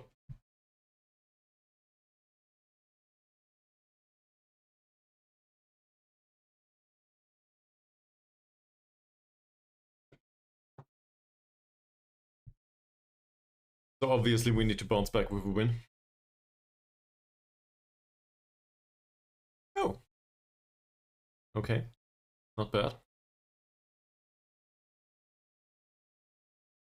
Alright. So Carlos da Costa Lima trains well, and his personality changed a little bit. It's level-headed. That said, squad's general character had a positive effect lately. That must be professionalism. Well, it doesn't not necessarily have to be, but it's likely to be. Our squad is fairly pro, and that's very good. I like that. So, quite happy with the development of his personality.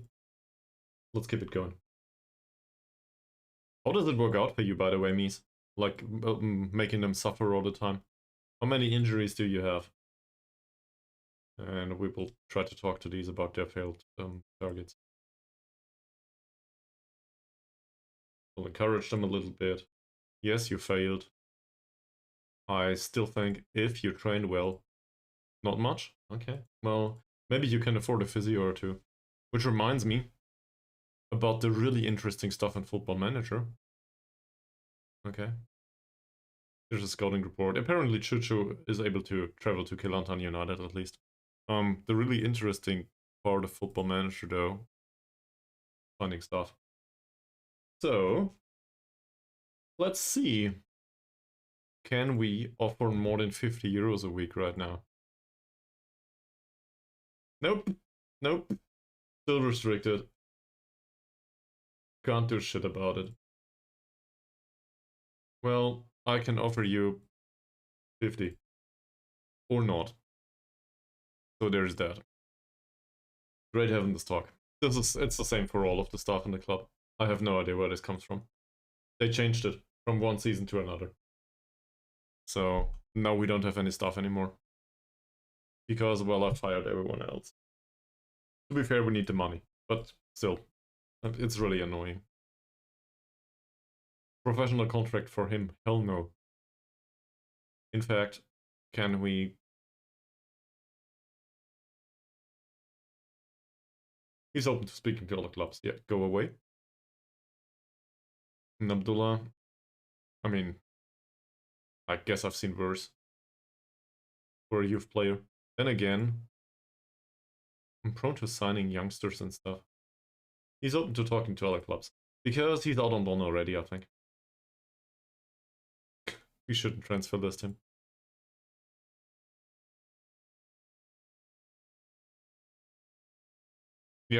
Yeah, exactly. That is my experience too. So, but like,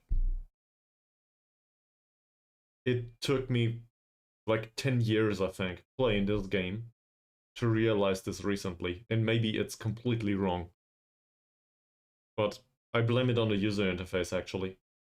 Because the UI does not tell you that the extra session does increase risk of injury disproportionately. Even if you put in a physio session there, it might increase the risk of injury disproportionately. The physio session, well, what's it called? Recovery. The recovery session needs to be session 2 after having physical training. And then you can maybe do some team bonding later, but I would do this like for 1 day of the week, not for 5. at this point.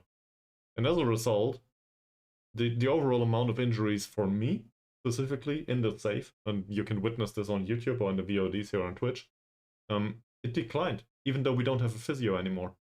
Because they have time to rest. And it makes sense. They go home, crash on the couch, play some Football Manager, whatever. Probably not on the couch. You don't play this game on a couch. You play it in front of a PC like proper gamers. But I probably insulted half of my viewership at this point. Well, anyway, it makes sense. They go home. They do not deal with anything that contains any movement anymore. So as a result, they don't get injured. They recover. And that's fine. It just doesn't show in the rest session. So I feel like the user interface is misleading in that aspect. But maybe I got it completely wrong. What do I know? He still doesn't speak Malay. It's basic now. He's basic. He speaks Portuguese and French.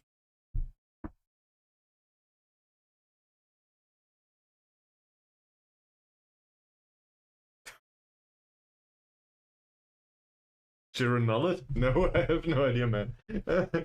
Wuhan Freetowns. Elbug? Did Elbug end his career? I know him. Chinsyusum. No, Confucius. Whatever his real name is.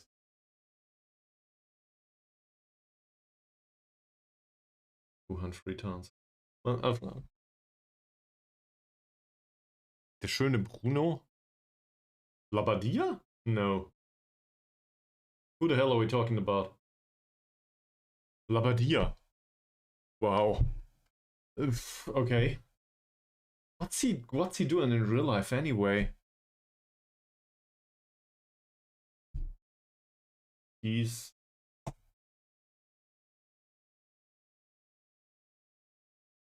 last managed Stuttgart. I think he's done with management. In April 2023, he was sacked after the team dropped to the last place. Yeah, sure. Also, they never should have signed him anyway. I don't know why he came back. Like, I do not consider Labadia to be a bad person, or a bad manager, or well, for that matter. But in Stuttgart, that was, I don't know, the second spell there, that didn't make any sense anymore. He didn't really have the support in the first one. I'll give him that. But that was back in the Bobic days, so that's, I don't know, 10, 15 years ago. I'm not sure. Ahmad is injured. 48 days with a stubbed toe. Alright. So this is small scale stuff though. That will always happen. How did it happen? Because, well, we do not have a physio, so we don't get reports on this. It's a moderate injury that was, yeah, that happened in training. By kicking the ball though. So he kicked the ball and he stubbed his toe. That's just unlucky. Like, this is not a lower back stress fracture or anything. That stuff happens.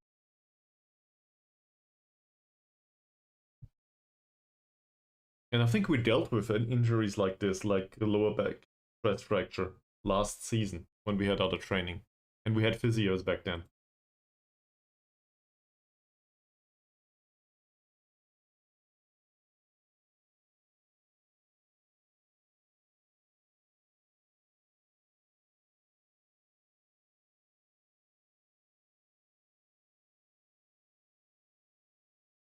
So he does not want to leave. That, well, that I can see why. Definitely. Why would anyone go there? Then again, he was there, so I guess... You know, you get wise. It's just like with women. If you've been with one and you realize that it's no good fit and you probably do not want to deal with that person anymore, then you don't want to go back there. So I guess it's the same with the Hamburger Sportverein. Some people need to try until they realize that that is no good. Just my opinion though. Obviously very unqualified, I'm not from Hamburg. And again, I'd probably support the other club in Hamburg. So I will not convince him. He wants to discuss his future. He's like, he insists well, 13k per week, I would probably work for that too. Like, you know, that makes sense. Then again, well, I guess the goals change. I don't know. How long do you need to work if you earn 30k a week? This is probably not net of taxes. So yeah, taxes might be a thing. Anyway, how do I deal with this? So yeah, twice, and I don't know why he came back for the second time. Because he basically came, well, I guess for the money, but that's maybe not fair either. He came back in a situation when everything was torn apart in Stuttgart. After the Mislintat days, like all of the building that they had with a manager and well, Van Mislintat as a director of football and Hitzelsberger, all of that stuff was torn apart, and Labadia came back afterwards. So I don't know why anyone would sit in this burning house explicitly. I have no idea. No, not necessarily. No, I think Labadia is one that is known for flexibility on the tactical side. He is he's one of those people that I think is sometimes seen as somebody without a concept, and that's not fair. I think he's one that is very capable of adapting his concept to whatever there is in the squad, and not overloading it with particular instructions. So as a result, it seems like there's no typical style of play for him. He's basically balanced no instructions most of the time, and then we'll see where we get from there. Because some players might make an impact, and he's the one to, you know, do some micro adaptation here and there. Quite different from other managers that have a very specific style. So he's very flexible with that, and that's a strength too. I think it doesn't go down well with the supporters though. Like, everybody wants to see this straight thing and it always works, but the reality is that's not how it works. Like, I like the Steffen Baumgart football, for example. It will not work always, not with any player material, and not in any situation. So, yeah. Alright. He would prefer to stay. So, we will not play him. He still wants to stay. He hates me. The agent hates me. I'll talk to him. He's furious. If you want to get rid of me, then say it to my face.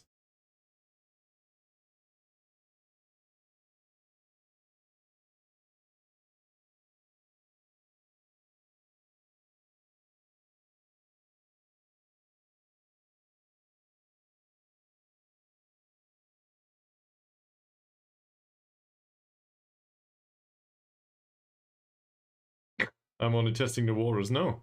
I think I want to get rid of him.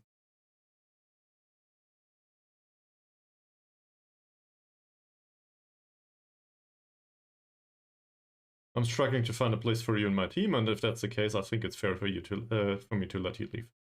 I think that's fair. Lol. Okay.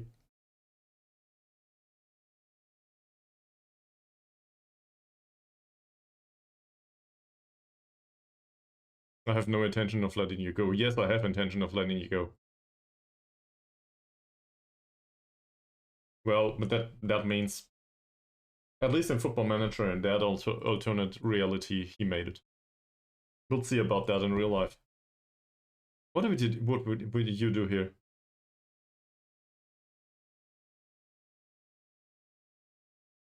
Fuck that. I'll insist.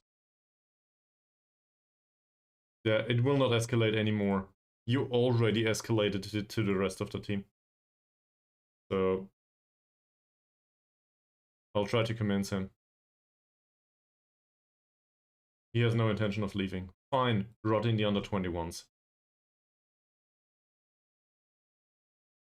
I'm actually considering, yes. Oh, that's bad. 3 to 8 days with an injured, with a twisted knee. What happened? Turning sharply in training, minor injury. Shit. That's what I get for ranting on about less injuries and stuff, right? This is exactly what you get. So, we have multiple issues here. The overall Muhd Jalil situation is really bad. I will try this again. This time, I will offer him out for 0. Like, I just want to get rid of him. And I think he's an entirely appropriate player, just not for us anymore. And I can tell you how it goes. We finally managed to sell him in like 4 weeks, right at the end of the transfer window. We sell him, we need to take over like 50% of his wages, just to get rid of him. And 3 days later, Chin Siu Sum will break a leg. What? Well, that's not realistic. Christian Streich, but he will not be fired at all. That will not happen. If they need to carry him in a wheelchair to the pitch, they will probably do that.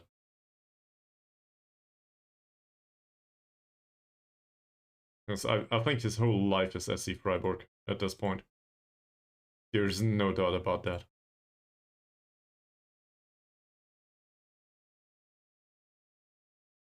Well, would you argue that Streich is not capable of doing that? Didn't they turned around the match against Lens recently?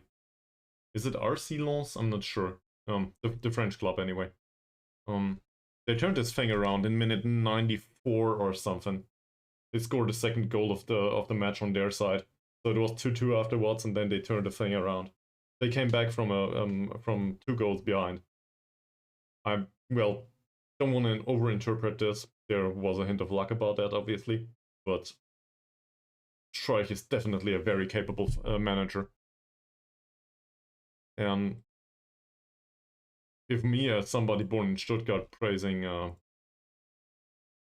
the club in Freiburg is not a sign of actual skill, I don't know what is. Like, usually these are rivals, but he's definitely good and they do hell of a job over there. Gotta give him that. Okay. Alright. Are you confident? This is way too expensive, go away. Please tell me we find somebody that offers money for Muhd Jalil. Okay, now it gets unrealistic. Then again, how were the results? Well, maybe he likes to enjoy his retirement. Doesn't seem like in real life, but whatever.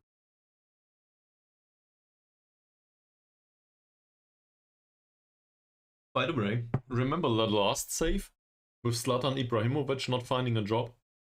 What's he doing in real life these days, Zlatan? I just want to find out.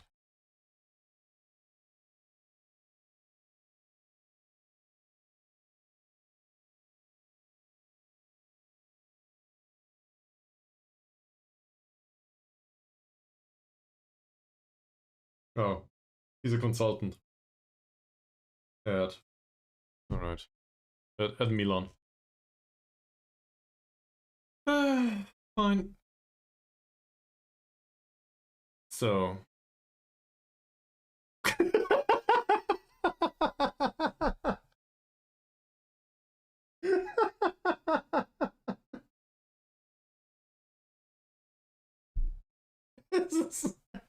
The irony.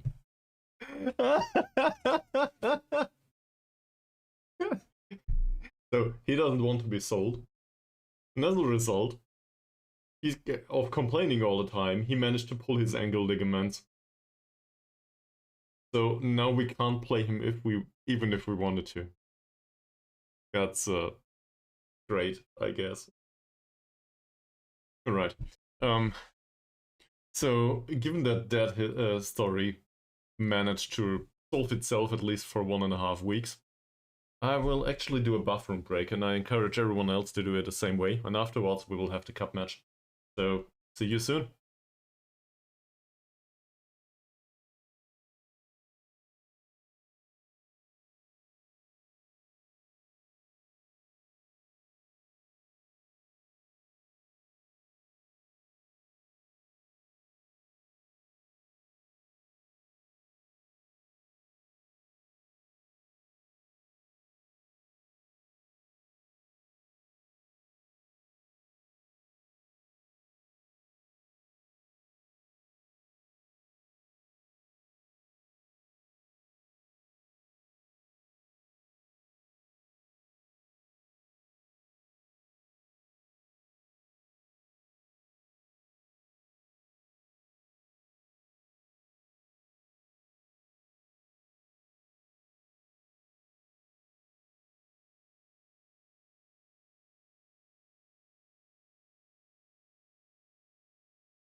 Yeah, that's definitely interesting, because Marco Reus is obviously known for as somebody that has no discipline whatsoever, given the amount of times he went back into the team by sheer force of will after returning from injury. Like, his injury history is not Bender level just yet, but is quite impressive. Alright, we'll keep him out of the match squad. Don't care, I want to go to the match. Let's see about this.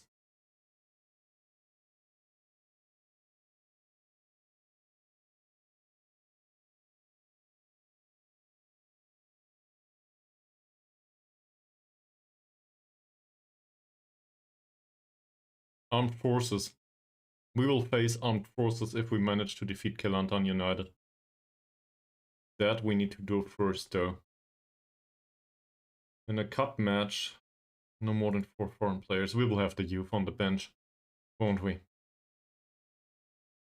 There's obvious things that we just can't change.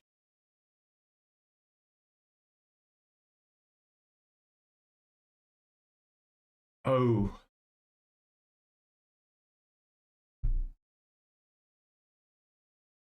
At the age of 36, so his skill is way too high to play in second league or something, I would argue, even though he would be in physical decline.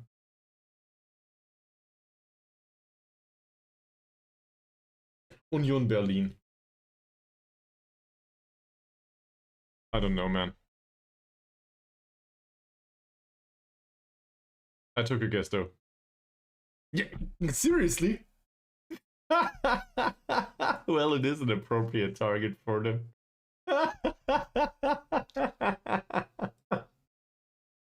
My crystal ball is very clear today. I will now tell you the stock returns for next week. Stock returns next week will be... Stocks will go up, and then they will go down, and then they will go up again. Yeah. I'm getting good at this. Now I only need to predict a win for the next match. I'm not sure about that, though. Oh! This is our Peter Club, though. That's rubbish. I guess that's a way to get rid of him, though. Like that.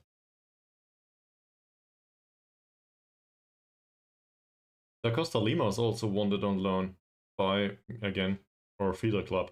Well, I guess that's a positive, though. This is all good. They pay some of the wages. So, I think we can try to reshape the squad a little bit, put in a few more Malay players if we want to have that.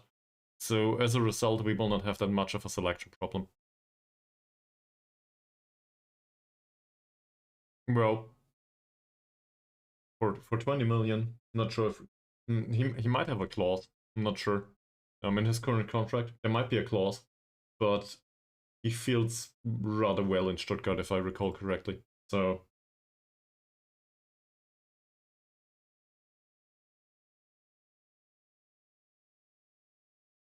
I mean, money's money, so why not? Alright. We did play Yilma, didn't work out. So we need to play Badrul Hisham. Let's see. I don't want to have the tactical meeting just yet. So as always, we will first start here. There's not much to say here. Elbug trains well, so he plays. Ahmad. Well, Christopher's training is fine. Very happy to see that. Ankun. Very happy to see that too. Yeah, well, the morale overall dropped quite a bit with the whole Muhd Jalil situation. Obviously, I can't play him now.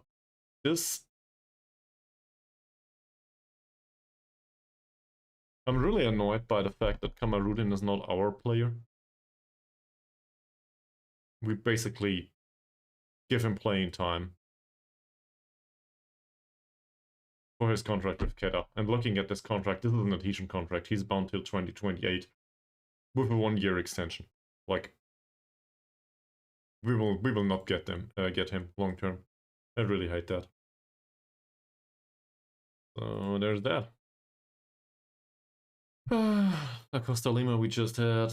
McManamy rarely plays. Harsey rarely plays. I don't think we need to praise these players down here. Maybe Carrier a little bit. Why not? Let's also praise McManamy. Oh, no, it's Harsey. Alright. So much about the training. That said, the overall mood in the squad declined quite a lot. So, with the exception of, well, one player most notably, that does not seem to have an issue with the fact that Muhd Jalil complains about not being on the pitch as a goalkeeper. I don't know how that could be. But with the exception of him, the rest of them, they seem to be affected. That's bad. In particular, the last match was also not good. So we need to talk to them about this. I know this is really exciting stuff, but we need to fiddle with it. So micromanagement session coming in. Coming up. One microman session coming up. Alright. We know that Elbug Chagtsel had a really long goal scoring spell, and it just broke. Like, not really long, but a vast goal scoring spell, I might argue. He had a few chances, not that many though. 1-2 tackles, but a 6.7 rating overall will not do. So I will tell him it's not enough chance. Hopefully that works. He agrees. I do still think he has decent conduct, so that's why I don't talk about the conduct last time. See, perfect morale. Fakrula, 6.6 rating last time, 8 out of 10 headers. In general though, we did concede. So I will complain about the lack of good defending here. It might not go well. It does go well. Fine. Same here. No problems with the conduct. I think in training his conduct is a bit lackluster. Yeah, he's still unhappy with the high amount of strength training. I don't know what he's talking about. I really don't. Good. Good did play. In fact, came on in minute 45. I guess Elbug was really tired. No, he came on as a shadow striker. We changed tactics. I see. So there's that. Yeah, didn't create much. So we will talk about that. We will praise his conduct overall though, as fine. We didn't do it for a while. Form, 6.8. I guess it's not good enough for the first team, but like if they are on a 6.6 or something, we can talk about their bad form. And not prior to that. Parsi didn't play, did he? No, he didn't. So, no use talking to him right now. I don't want to praise his conduct or anything. I think he makes an impact, but not the impact that I would have wanted. So we will criticize the lack of creativity here. That's it. Also, 0 tackles out of 2, so we could have gone that way. Carrier didn't play. Mahazir did play, and, well, I mean, the heading was good. We can just praise the conduct here, that's all we can do. Mazarin, 6.4. This is really bad. So we will criticize this for the lack of creativity, though. And funnily enough, we will praise the 6.4 rating. No, we won't. I wanted to praise this 1 tackle, but 6.8 overall, nah. McManamy came on, had a few passes, didn't create any chances. It's his job to create chances, so we tell him. That's fine. Same here, praise the conduct. So I can tell you why other people don't do this on stream, because it's really interesting.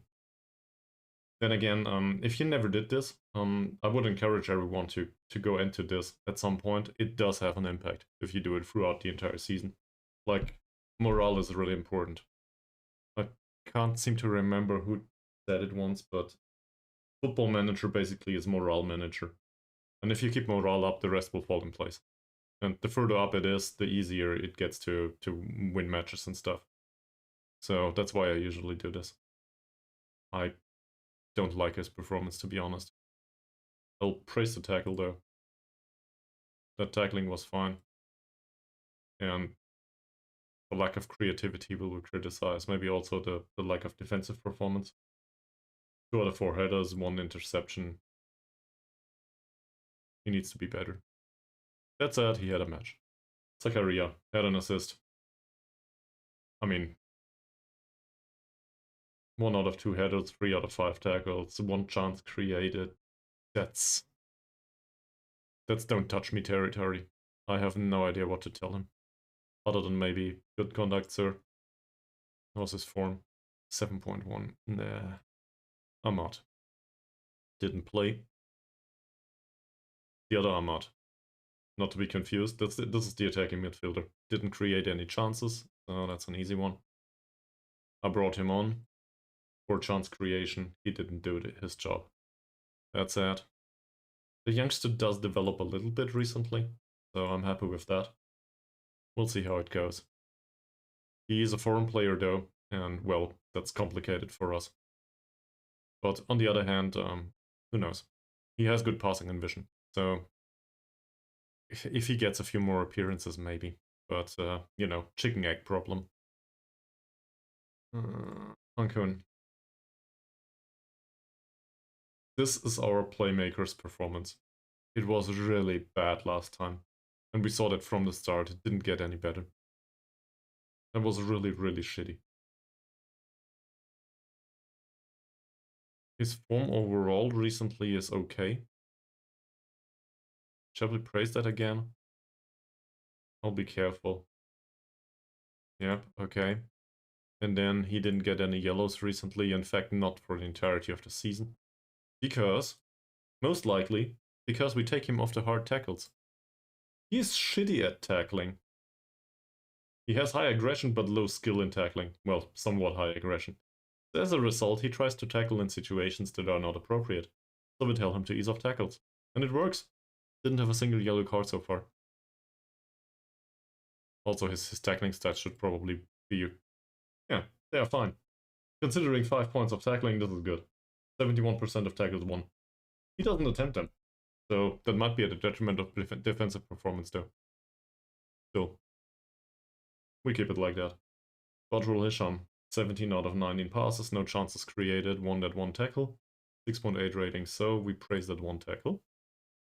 As well. That's an easy one. And then I will not touch him again because he's in perfect morale and I don't know why I did it in the first place. This is horrible. I expect everything from Shane Thomas Baru, but not a 6.2 rating. So this is the worst match of the season for him, isn't it? He had a 6.1 against Penang. No, it wasn't Penang. What was it? He had a 6.1 against Kelantan United. Just guess, who will we play next? Yeah, Exactly, Kelantan. So, we'll criticize this. No chances created as always. That's it. Jinsusum. He conceded. He saved 6 though. I think I would praise his passing, not his goalkeeping overall though. But the easiest one is to praise his conduct overall, I think. He's in perfect morale anyway. Christopher. He did score last time, so this is fairly easy. He does have a good conduct. No cards whatsoever so far.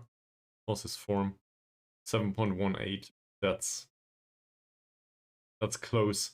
I usually try to wait for 7.2 to praise their form.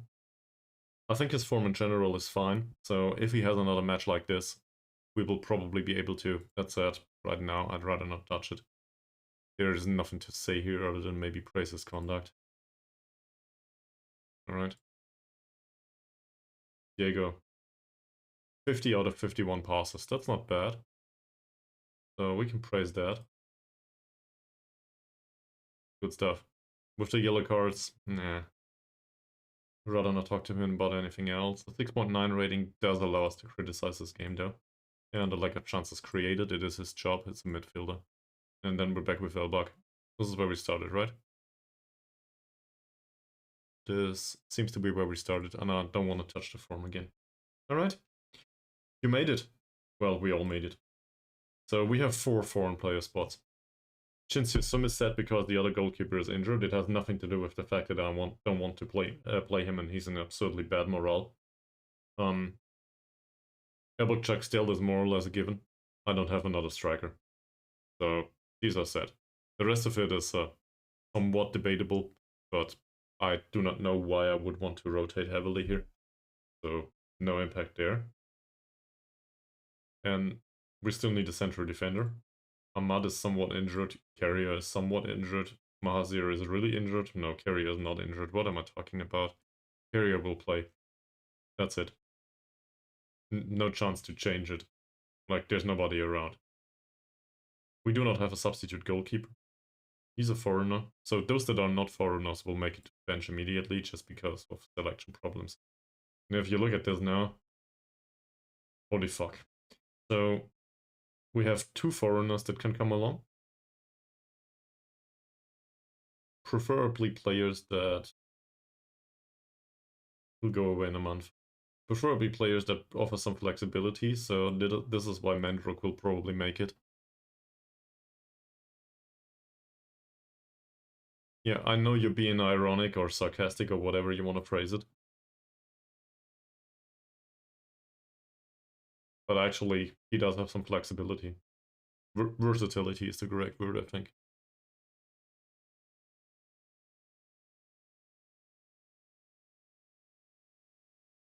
Well, we do have an alternative for Magnanimity, I think, in this situation. In the under-19s. Where is he? Malik, please tell me you're... He's sharp. He's match fit. He will do the playmakery thing. So we will pick Malik from the under-19s. If I can find him. There he is. Set him on the bench. Okay. Now things are becoming a little bit more difficult. So, on the winger side, we do have one on the left. I guess we do have one on the right too. And if I were to pick Da Costa Lima or Guit, it will probably be Guit. Because he can play in some other positions and we need somebody to replace the striker too if it comes to it. So, he's the one. I know you don't like it, Mies, but it is what it is. And, well, it's not like we can change it much. We can obviously bring Silvereye or somebody from the youth team. We're done, though. That's about it. We don't even have a central defender on... Well, I guess Mendrook is a central defender somehow. With... Oh, 7 points of strength, but no jumping. So, whatever. Could be worse. We need a substitute goalkeeper. Anyone, really. From the under-19s.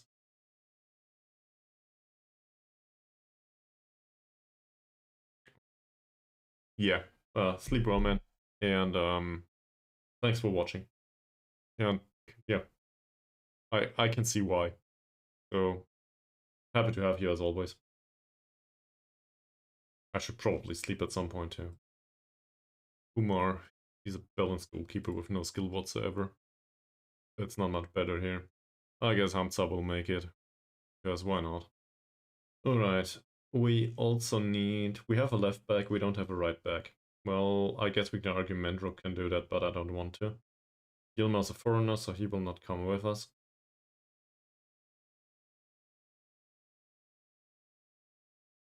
They are bad. They are all bad. That said, Umar is a fairly pro player, so yeah, why not? Ahmad I didn't want to bring. Aslan. Balanced guy with some development. Umar it is. Welcome to the senior squad, sir. At least for this match in the cup. We do have a defensive midfielder, somehow. But I'm not really impressed by the overall situation. Wait, that's shit. Abdullah Zadan down. Afiq is not one to bring along. He's not sharp anyway.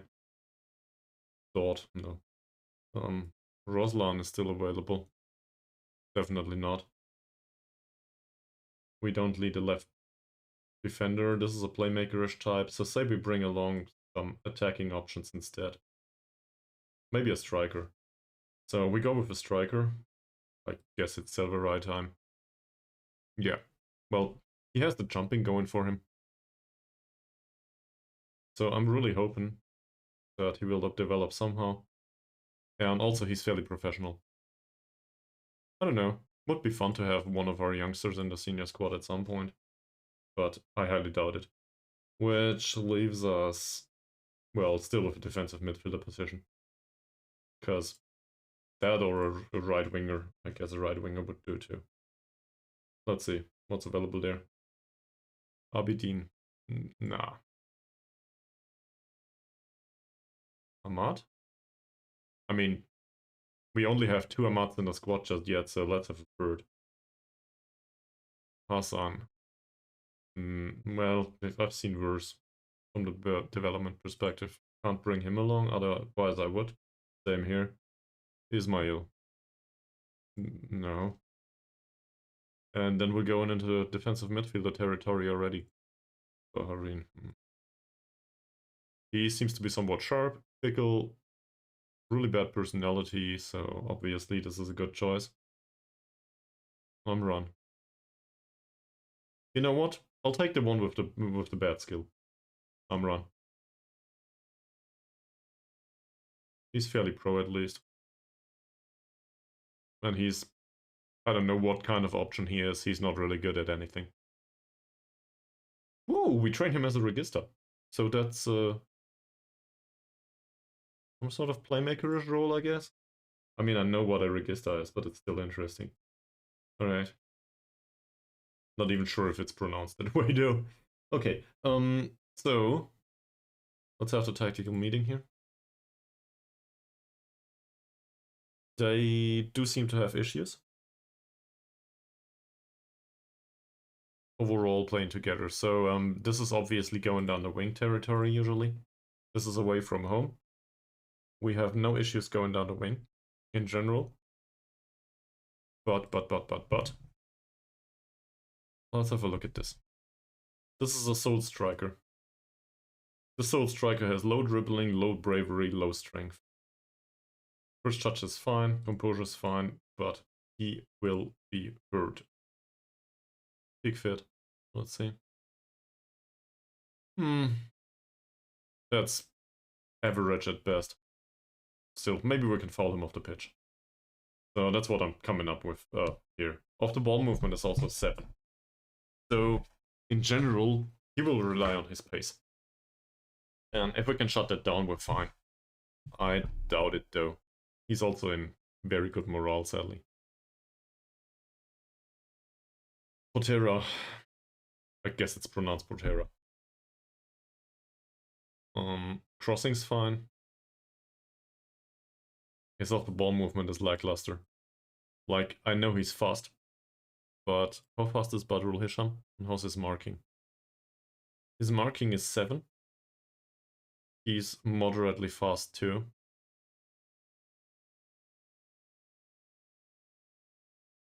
How was the off-the-ball movement here? 6. I doubt it. I think I will leave this open. Show him to the weaker foot. I would love to have somebody that can mark him tightly in this situation, but we haven't. And he's a 5-point strength, and Badrul Hisham is a 4. So tight marking maybe not a good idea. That said, is his composure? Composure's low. First touch is low. He's one to press. I think. Where is it here? So we can trigger the press on him and try to recover the ball from him, because he's bad at controlling the ball. This one's very good dribbler. Sadly. Right-footed. Will probably go past his man. But showing him to the inside is probably a good idea, and I will ease off tackles actually here. 14 points is, I think, is appropriate. Be careful with the tackles, right? So we'll do that. Alright, what's next? Bad dribbling, bad bravery, bad strength. Get off the pitch, please. Good passing though, and bad off the ball movement. As a result, this is a midfielder, so we will try to mark him tightly. Does he have a weaker foot? Yeah, well, a bit. He's not necessarily attacking minded, so we just need to shut down supply in this instance. Passing is 9, vision is 6. It's not that impressive. Again, off the ball movement is 8. This is all. This is average territory, and that's a problem because there is no clear decision to be made here. So as a result, I think I won't do much about this, other than, well, on the physical side he's somewhat weak. So let's not do anything else. Facile. For a defensive midfielder, he has good passing. I mean, I guess that's part of the role. Dribbling, bravery, and strength are low too. Same here. Hard tackle. Hopefully this does not result in an abundance of yellow cards, or even red ones, who knows. But it might. Well, the rest of it, not sure what to do with this. I mean, I could mark him out of the game, I guess. His off-the-ball movement is very bad and his strength is low. So try to tight mark him. Whose job is that though? It might be Elbug's in this situation. He is right-footed only and he plays on the left, so that's weird already. Dribbling is very low, bravery and strength are appropriate, first touch and composure are all over the place. No real intent here, I think, to do anything. 7 points of passing, how was he? 3. 3 points of passing and no crossing. Well, the crossing is fine, but the passing is really bad. Okay. I will... Also, he has a header. Jumping reach is really bad and heading is 8. So I guess we can suffer the crosses. So as a result, I will never mark him tightly. With 3 points of passing, we want him to play through him. The danger of a cross is something that exists, though. What do we do here? So passing is 7. For a central defender, that's not bad. His passing is 1. So he will never be marked tightly, that's for sure. In his case, jumping reach is also very low. Yeah, I think we will mark him tightly. We have somebody to do that.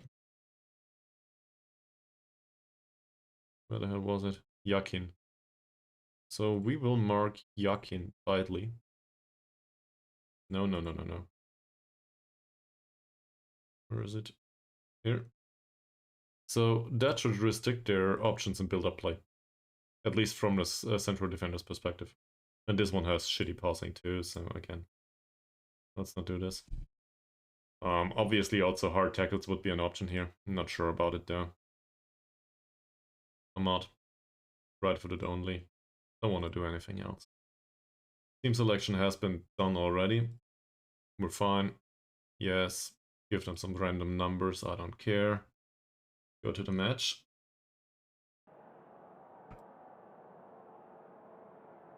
Alright. We want to win this. I'm gonna encourage him. Cautiously. Nobody cares. We will do the same again. Nobody seems to be nervous though. Alright, and now we will have an extended break because I want to get through this match without any ad breaks. So you need to suffer through it, sorry. See you on the other side.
Welcome, welcome, welcome to our cup match facing Kelantan United FC away from home in this giant stadium with barely anyone in it.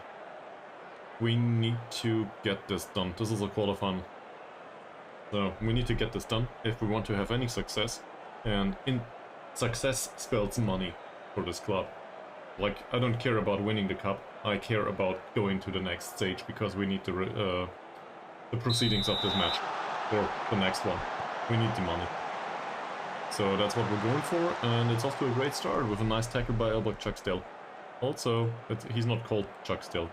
Chagtsel. I always have problems with that.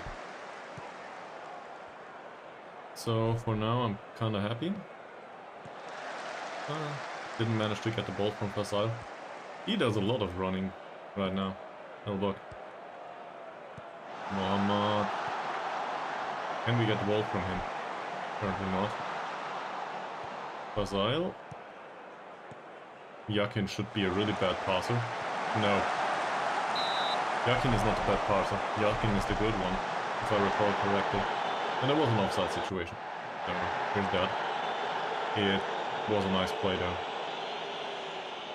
Yakin will be suspended for next match. Well, what a pity. And apparently Portrera continues with the same thing. 4 fouls so far.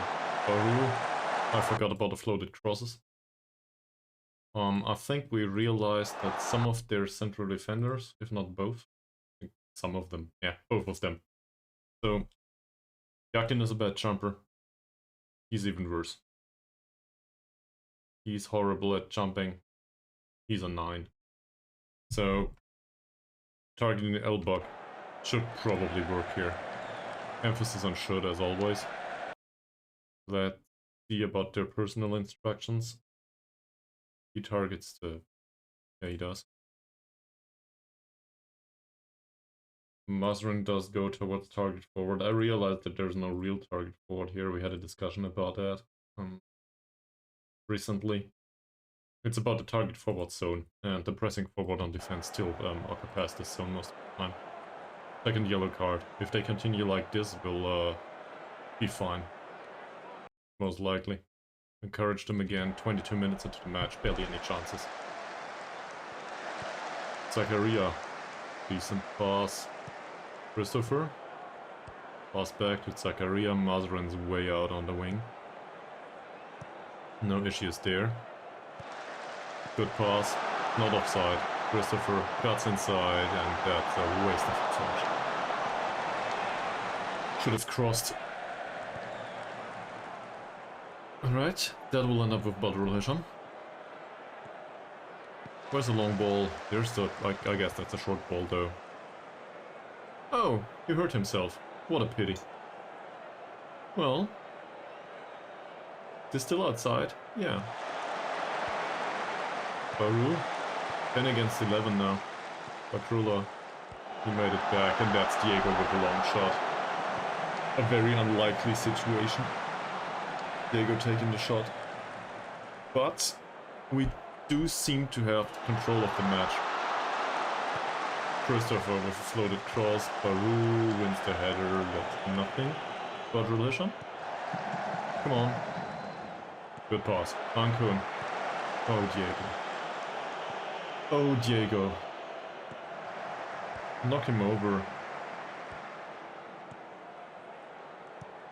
Okay. Osman.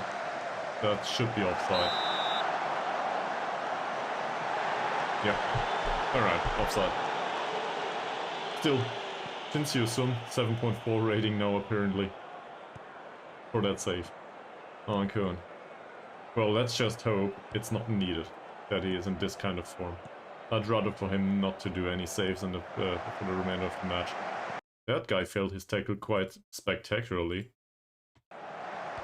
Sadly, he didn't catch Ankun. I would have preferred a second yellow card in this situation. Mazran. Go forward, Christopher. Oh, wow. Okay. Interesting pass. I thought down the wing was the obvious opportunity there, but they didn't do it that way. Ankun. Mazran overlaps. Mazran. Pass back to Elbug. Nearly succeeded. I like the build-up overall. And this situation here, we should have avoided that, but otherwise, match is somewhat in our hands. Even though expected goals don't really tell the story. Elbug, back to Christopher. Ankun. Oh, there you go. Christopher. Mazran. Now we just retain possession again, don't we? That's not even retaining possession. It is, though. Still a chance, maybe. Carrier is caught way out of position here.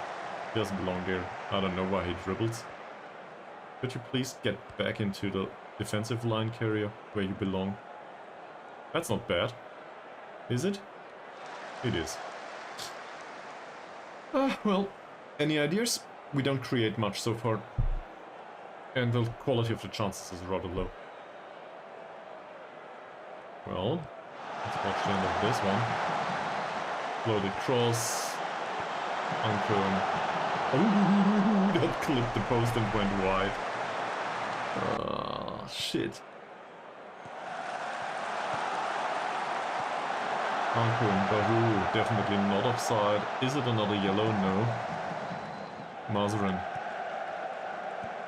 Mazran with the shot. It does seem like we have a lot of chances, but they are really low grade.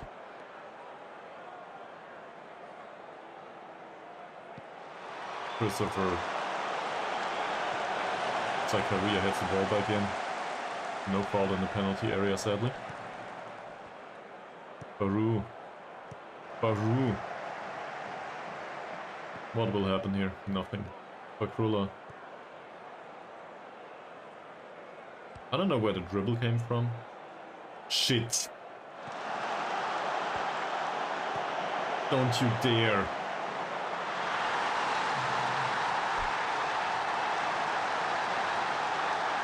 What is wrong with Bakrula?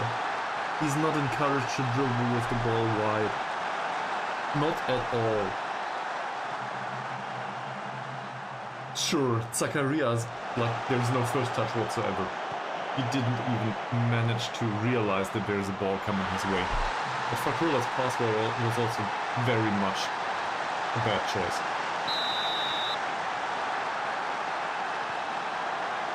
So, 1 goal down it is.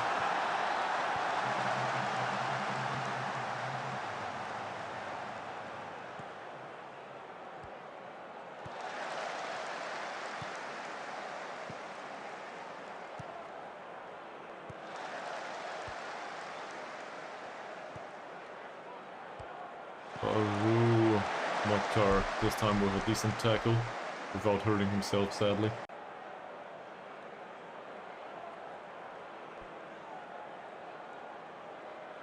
Fazile with another booking.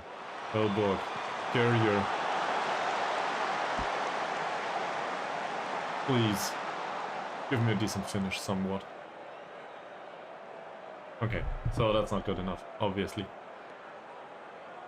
I don't even know if I should be annoyed by the overall play or just the result.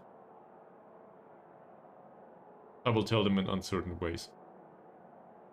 Not uncertain, in very certain ways. No uncertain ways. No, that's not good enough. It isn't, and we will also tell everyone else. Individually, even with the 6.8, I don't care.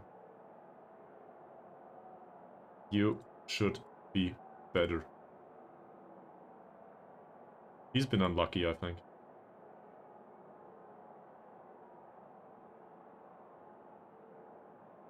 Don't want to substitute anyone. I'm not sure if I want to change the tactics. There's a few yellow cards on the pitch already. I don't think a specific area is needed as a focus. But we might provoke a second one. Maybe. Elbug. Ankun.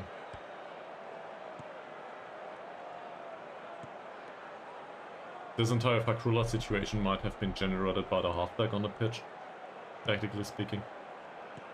Mazarin, does he skip past his man? No, he doesn't. In fact, he loses the ball. Ankun. Holy shit, Ankun, what are you doing?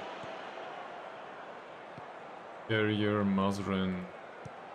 So, possession seems fine. Yeah, sure, Zakaria. This is the right opportunity to do some technical experiments. Ankun, good pass on Baru. Baru. Does he find Elbug? No, he finds Ankun again. Which finds Elbug and he goes for Diego and that deflects off the defender. I mean, I guess Diego taking the shot there was fine. He has long shots, he just doesn't have finishing. Christopher with a floated cross. That doesn't work. Ankun again. Back to Christopher. Oh. Didn't happen. Ankun. That's it. They had 2 chances so far. It does seem we are more or less in control of the match. With the exception of all of these passes that we lose. Come on, Christopher, get it. Gets the ball. Cuts back. Diego. Carrier. Ankun. Nice one. Very nice one. That's well deserved at this point. Alright. So apparently we can still score. In a way. Good pass by Carrier. Even better pass by Ankun. So for all of the bad passes by Ankun in this match, this one was good. I'm okay with that. Well played. Azile Mohamad. So let's get the ball back. We mean business now. Come on. Is Yakin the one that is not marked tightly? Yakin is the one to be marked tightly. What the hell is going on there? No, wait. Did I set him on the heels of the wrong player? Yes. I'm a moron.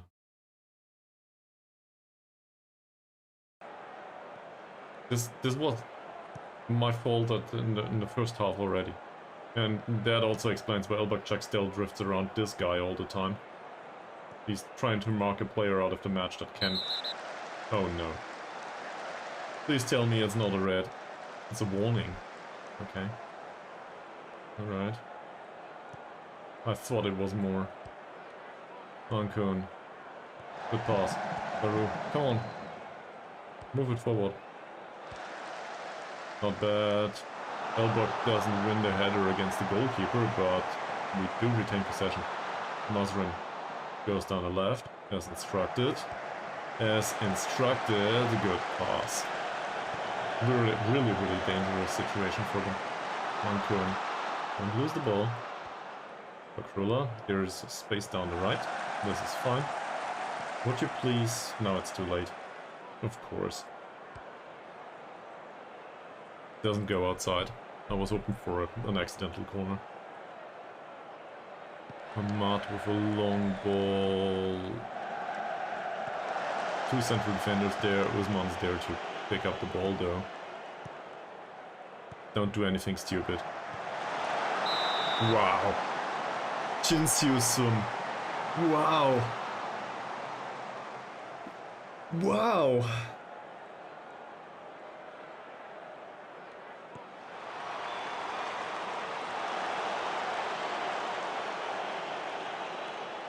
We don't deserve to be on a draw right now. What an opportunity for them.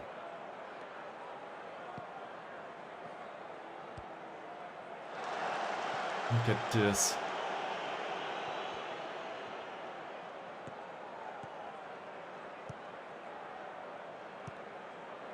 I think I have an idea.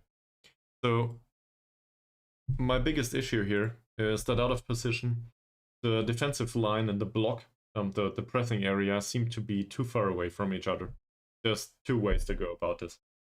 Either we push the defensive line up higher, so that it gets more compressed. And this is a very wide pitch, it seems. I'm not 100% sure, but it seems to be a wide pitch. So we compress it that way, or we do a low block. Given that we are somewhat possession-based and aggressive pressing system, I think we'll do higher defensive line, trigger the press a little bit more often, congest it a little bit more in midfield. So we might suffer a long ball. That is very dangerous, obviously. But we should get into better pressing situations.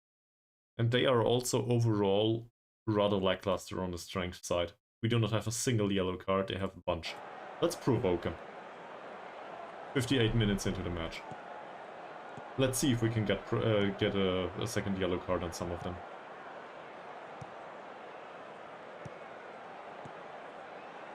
That might have been offside there. Yep. The referee runs the other way, prior to showing the flag. Well, it's the referee's assistant, whatever.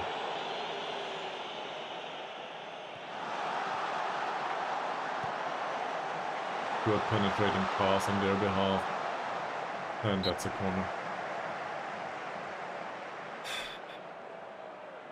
If not for ensues, we would have been out of this match in a long time already. And we also lose some of the possession, as you see. We were at 70% at some point. Alright, that's useless. We are away from home. I will stick to the encouragement here. And it seems to work, for now. Come on, guys. I will also need to sub some players on at some point, but given that we basically have the youth squad on the bench, we will need to rely on Christopher scoring here. If only he got it past his man. I think Elbug Chagtsel would probably have been capable of doing that. Come on, Christopher. We also take a goal after a set piece. No issues. Second attempt. Ankun. Diego.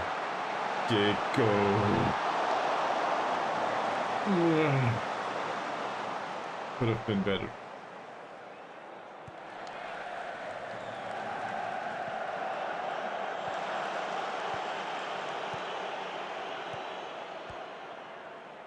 They go down the wing. Osman ways out on the wing now with a very long cross. I guess we expected these.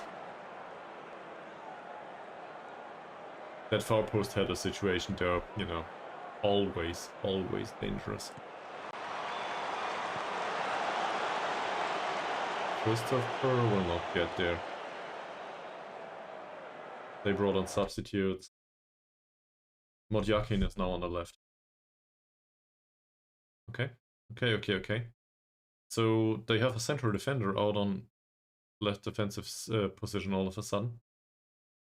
Let's see about that. So who came on? He's again a shitty jumper. Passing is somewhat okay though on Abdullah. So I would argue that marking him is an idea. In general, their build-up on the left is better. That said, at least one player here is tired.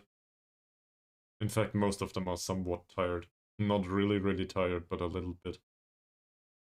I think I want to take off the specific instructions about all of the marking. Might have been too much. So, is there anyone at all on the bench that can make an impact? And is just likely to succeed with this? I think, funnily enough, Harsey. Yeah. I'll bring Harsey for Christopher. So, this is an unlikely substitute, because Christopher has a good match so far. I will take him off because Harsey will go more down the wing. And this is where we succeeded so far. So we need to play a little bit wider too. I'll put this on standard width now. Who else?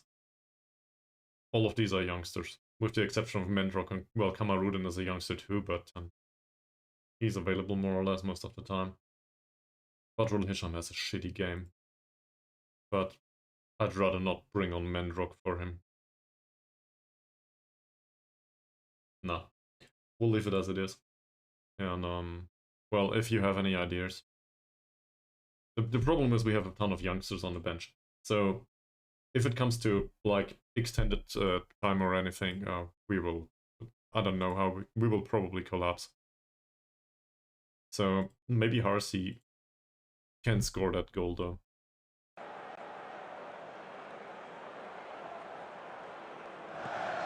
Situation kind of changed. No whistle. Okay. Well, there was a whistle for a corner. Christopher's gone. Ankun will take the corner. Let's see. Come on, man. Elbug. Loaded it. Somewhere. Go.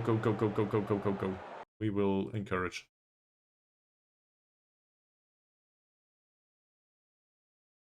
Well, then don't. If you don't like it. I wasn't even aware that there was a winter update coming. It's just player transfers, is it? Nice, Diego. Oh. It was a good tackle. It really was.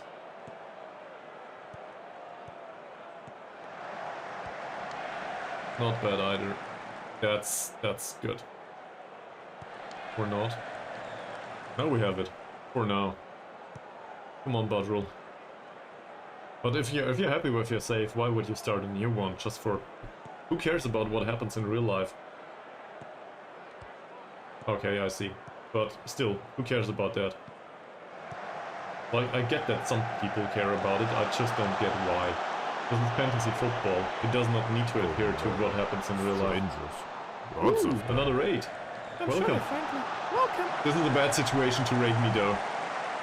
This is a very good situation to rate me though. Holy fuck. If not for that goalkeeper, we would have been out of this cup match in a long time. Stream's fine so far, but the performances on the pitch have been very questionable recently. So, in particular in this stream. Like, prior to that we had Mr. Elbug here, our striker, score, I don't want to lie, I think 8 goals in 3 matches, if I'm not mistaken. So, that went well up until the last league match against the 3rd teams in the league. And now we are in a cup competition here, and I think Perak here are... This is not Perak, this is Kelantan United. Kelantan United here are starting to become our boogeyman. Take the shot, man. Don't take the shot. Alright, fine too. Keep the ball, please. Yeah, there's no opportunity for a decent pass. Zakaria finds one. Not bad. Baru? There's a cross. And there's the goalkeeper, sadly. Well... we might have extended time here. So, this is a save in Malaysia, in case you've never been around here. I think you've never been here, right? So, first of all, welcome. Thank you very much for showing up. And second of all, we are in the League 1, I think it's called Liga Super or something, in Malaysia here. So this is a bit of a weird one. Started out unemployed. Alright. So we ended up in Malaysia whilst being a dead as nobody on the street though. So we started rock bottom and they signed us. And we got them non-relegated, promoted, non-relegated. So, at this point though, we are number 1 in the league for some reason. I don't know. It must have been luck, because it can't be skill. And this club has no money whatsoever. Also, free in case you wanna adhere to the setting a little bit. So Sarawak United FC is they have some sort of weird management buyout history. And this club is rather young. They have 40k all-seater that is financed by the state, I think, and they are situated on Borneo. So if you open Google Maps and just Google for Kuching on Borneo, in Malaysia, you will pretty soon figure out that Borneo is a bunch of jungle, and the majority of Malaysian clubs are situated on another island. So as a result, we have a really hard time finding players in general, because there's no money coming in. Players don't want to move to Borneo if they are not born here. And, well, then there's foreign player rules too. So, in the end, this is more about the economic circumstances than about just buying the best players. We can't afford that. Alright. If we make it to the Asian Champions League this season though, yeah, very different story.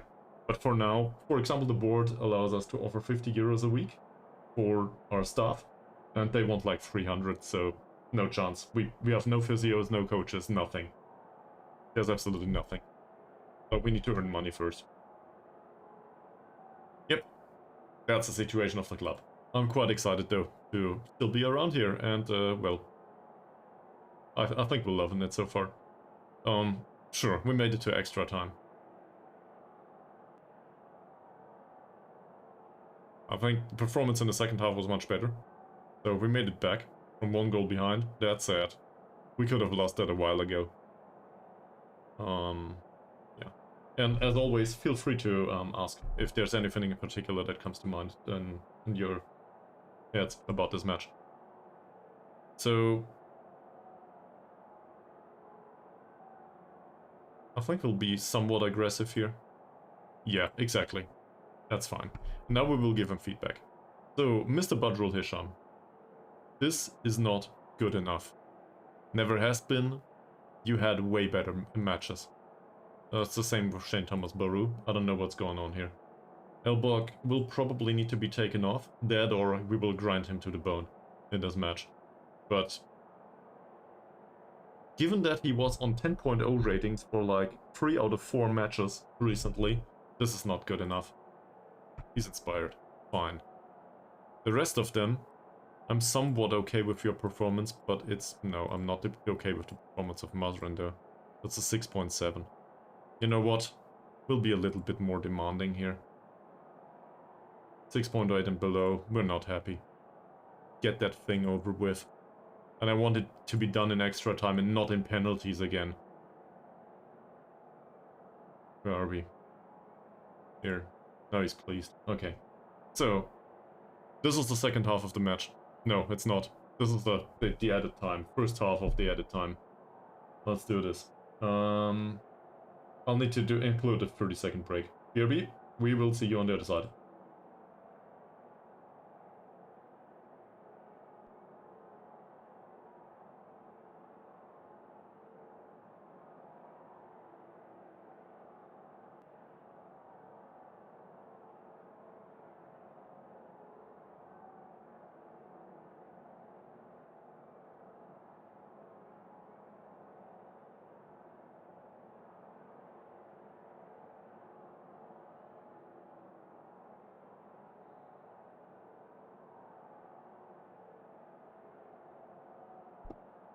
Alright, welcome to the extra time.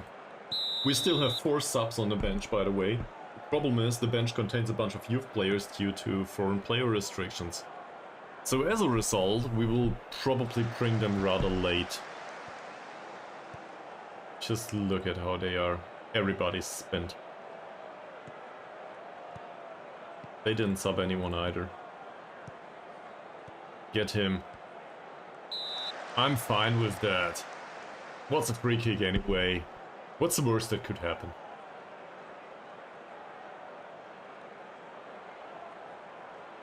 No chances created so far. This might just go straight into penalties if we continue to play like this. Nice play by Elbug. Mazrin, come on, play a decent pass.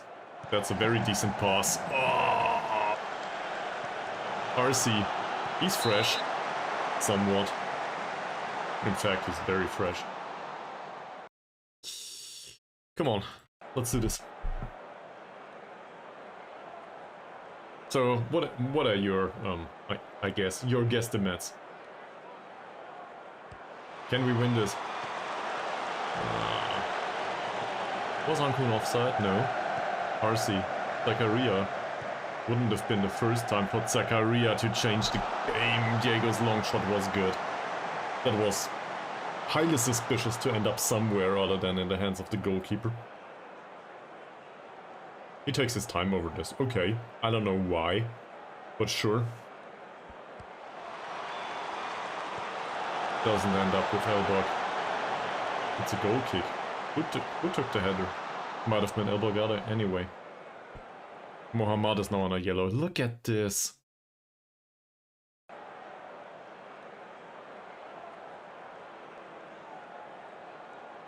Don't you dare. Corner. So, we do have a replacement for a central defender on the bench. That can also do defensive midfielder and so on and so forth. Not that impressed by our options though. Elbug heads it behind. Fine. That's half time. We will rotate a little bit now. So, I cannot take off those that are good penalty takers. That doesn't make sense. Baru's penalty taking is a whole 3 points. Arsi just made it onto the pitch. Mazrin is really bad at this. He did succeed in the last penalty shootout though. On the other hand, we have somebody that is rather fresh. Let's bring him on the pitch. Dribble less, shoot less often, cross more often. Is this appropriate? Let's see. He's not that good of a crosser, so I will take that off. No dribbling makes sense. No shooting makes sense. Hard tackles probably too, given the state of the match. There we go. And taking fewer passing risks most likely. I realized that I want to create a chance, but still.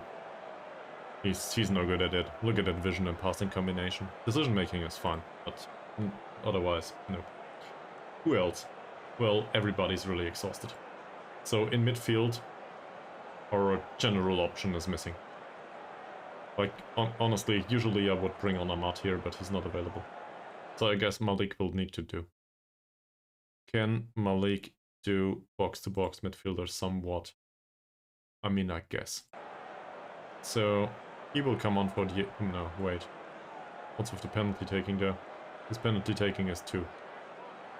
Diego's is 6. So I guess Diego will need to stay on the pitch. I hate that. Shall we take off the captain? He's vice captain. Well, he's not a good penalty taker. His overall rating is fine, but...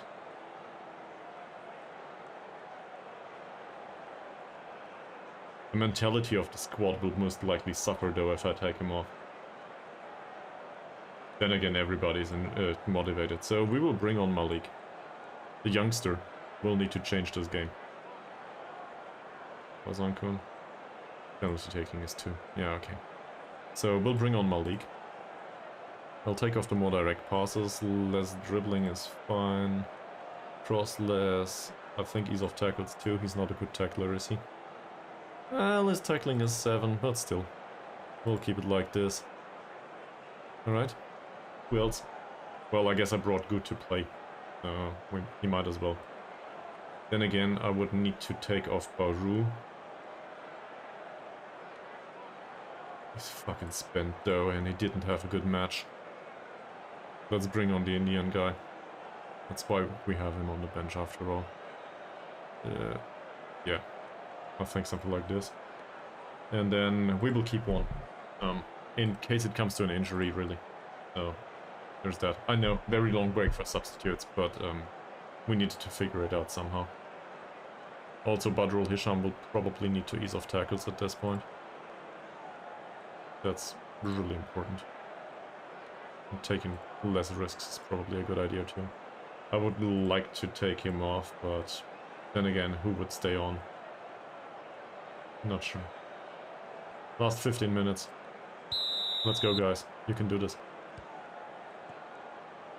I really believe in you. It's away from home though, so this would be quite the achievement. Malik's long ball is not bad. RC though, half asleep. It can't be about being exhausted in his case.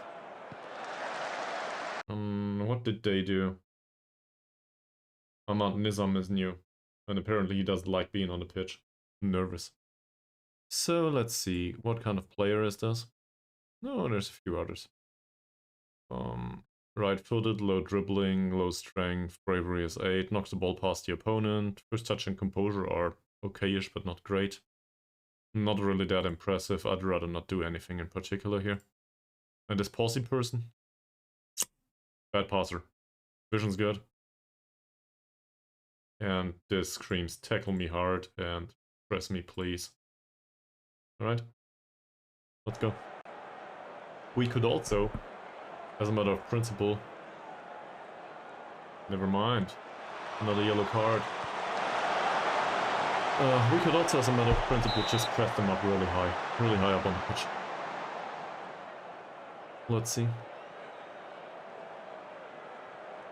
So, the amount of chances is definitely on our side. That's all there is to it though. Oh, they subbed 2 additional players. Elbug is entirely exhausted. RC. Diego. What a match.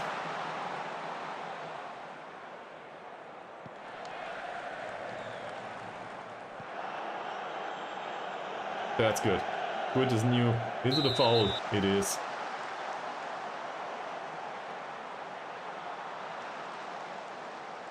Yeah, give him yellow. No, it's just a yellow though. Alright, that's bad. I was hoping for a red. Azar, that should be easy. And it is for Fakrullah for now. Finds Zakaria, that's dangerous. Badrul Hisham, Malik. Good passing so far. Malik with yet another penetrating ball, maybe. He's want to try long range passes. This is really dangerous. I don't know why I did this. What a tackle. In the penalty area. Elbug.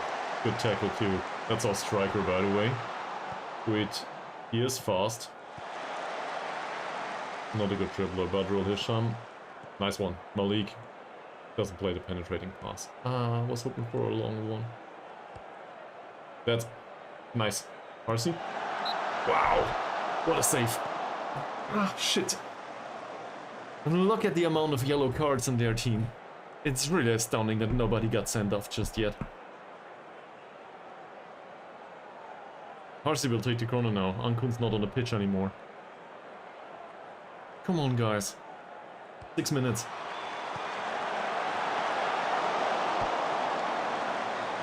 Narrowly over the bar. That it? We still have one sub. It's 1 minute extra time. Who's the best penalty taker in here? His penalty taking is 1. His penalty taking is 4. His penalty taking is 4. Silverrise is 4, but he's a decent finisher. Composure is a bit lackluster. His composure is 9. Should we bring on a defensive midfielder to take the penalty though? I mean, it would be really not great to take off our captain in the situation. I will not take off Elbug for sure. That's a hard one. Is any of you really bad at penalty taking? He's a 1. And he's a 1 too. So I guess a central defender maybe? Mentrock's shitty though. Yep. So we will bring on an 18-year-old central defender just to take the penalty really. I'll take off Fakrula.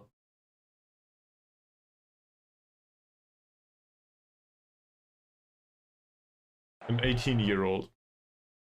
Did he make it to the pitch?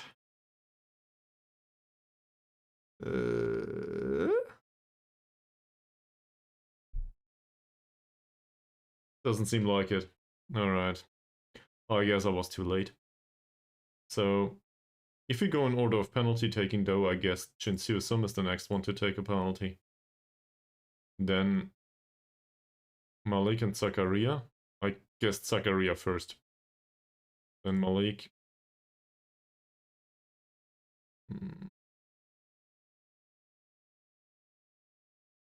Kamarudin and Anxious and lacking match fitness. Well, Kamarudin and Guid. At this point, I think it's a lottery anyway. Yeah, Fakrula's still on the pitch. Damn it.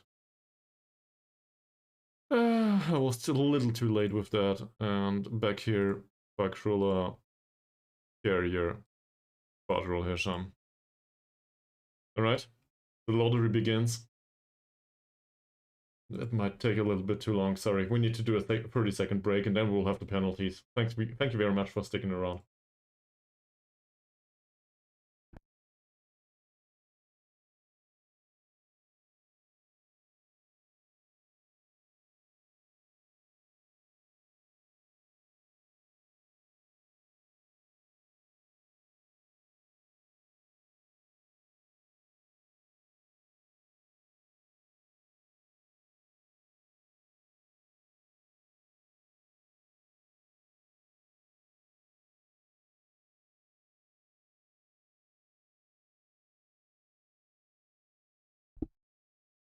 Kelantan United FC against Sarawak United FC, and obviously we have a revenge story going on here. Given that we had problems with them last time, I think we'll go. We've practiced this in training. You got this. Really, we do practice penalties in training, so that should be easy. Nobody cares. I will not talk to any individuals. Everybody's focused, motivated. They're all fine. He's anxious. I will talk to him.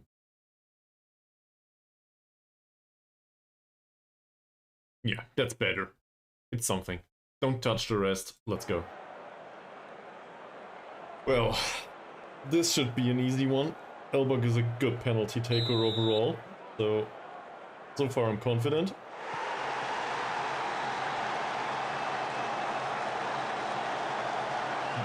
Why? Why? Our star striker misses his penalty.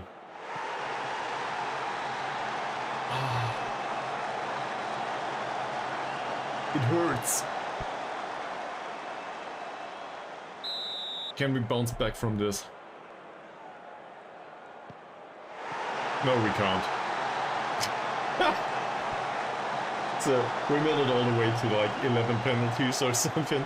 Yeah, I think it was 9 in the last, not in the last round, in the first round, but this quarterfinal. Nope, that's it.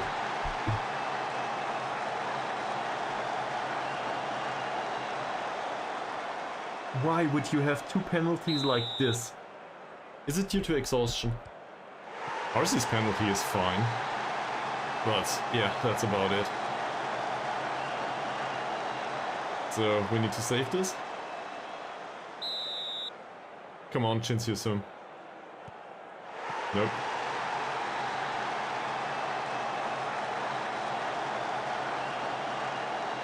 Well, statistically speaking, we do not stand a chance here. Oh well. I jinxed it. I said Elbug Chagtsel is a good penalty taker. Chagtsel. His name is really complicated too, for me at least. Well, goalkeeper takes the penalty. Does succeed with that. Now he only needs to save 1 too. In fact, 2. Should be easy, right?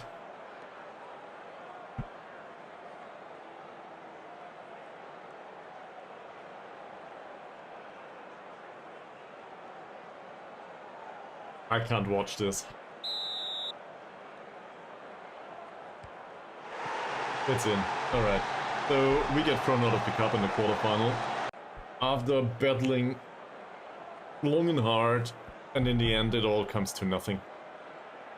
But really, 16 shots. Sure, expected goals was rather low, so the quality of the chances created was not good. But conceding like this was also, I don't know. We have problems in defense at this point. This is what carried us throughout the first half of the season, and now we have problems in defense. Okay, so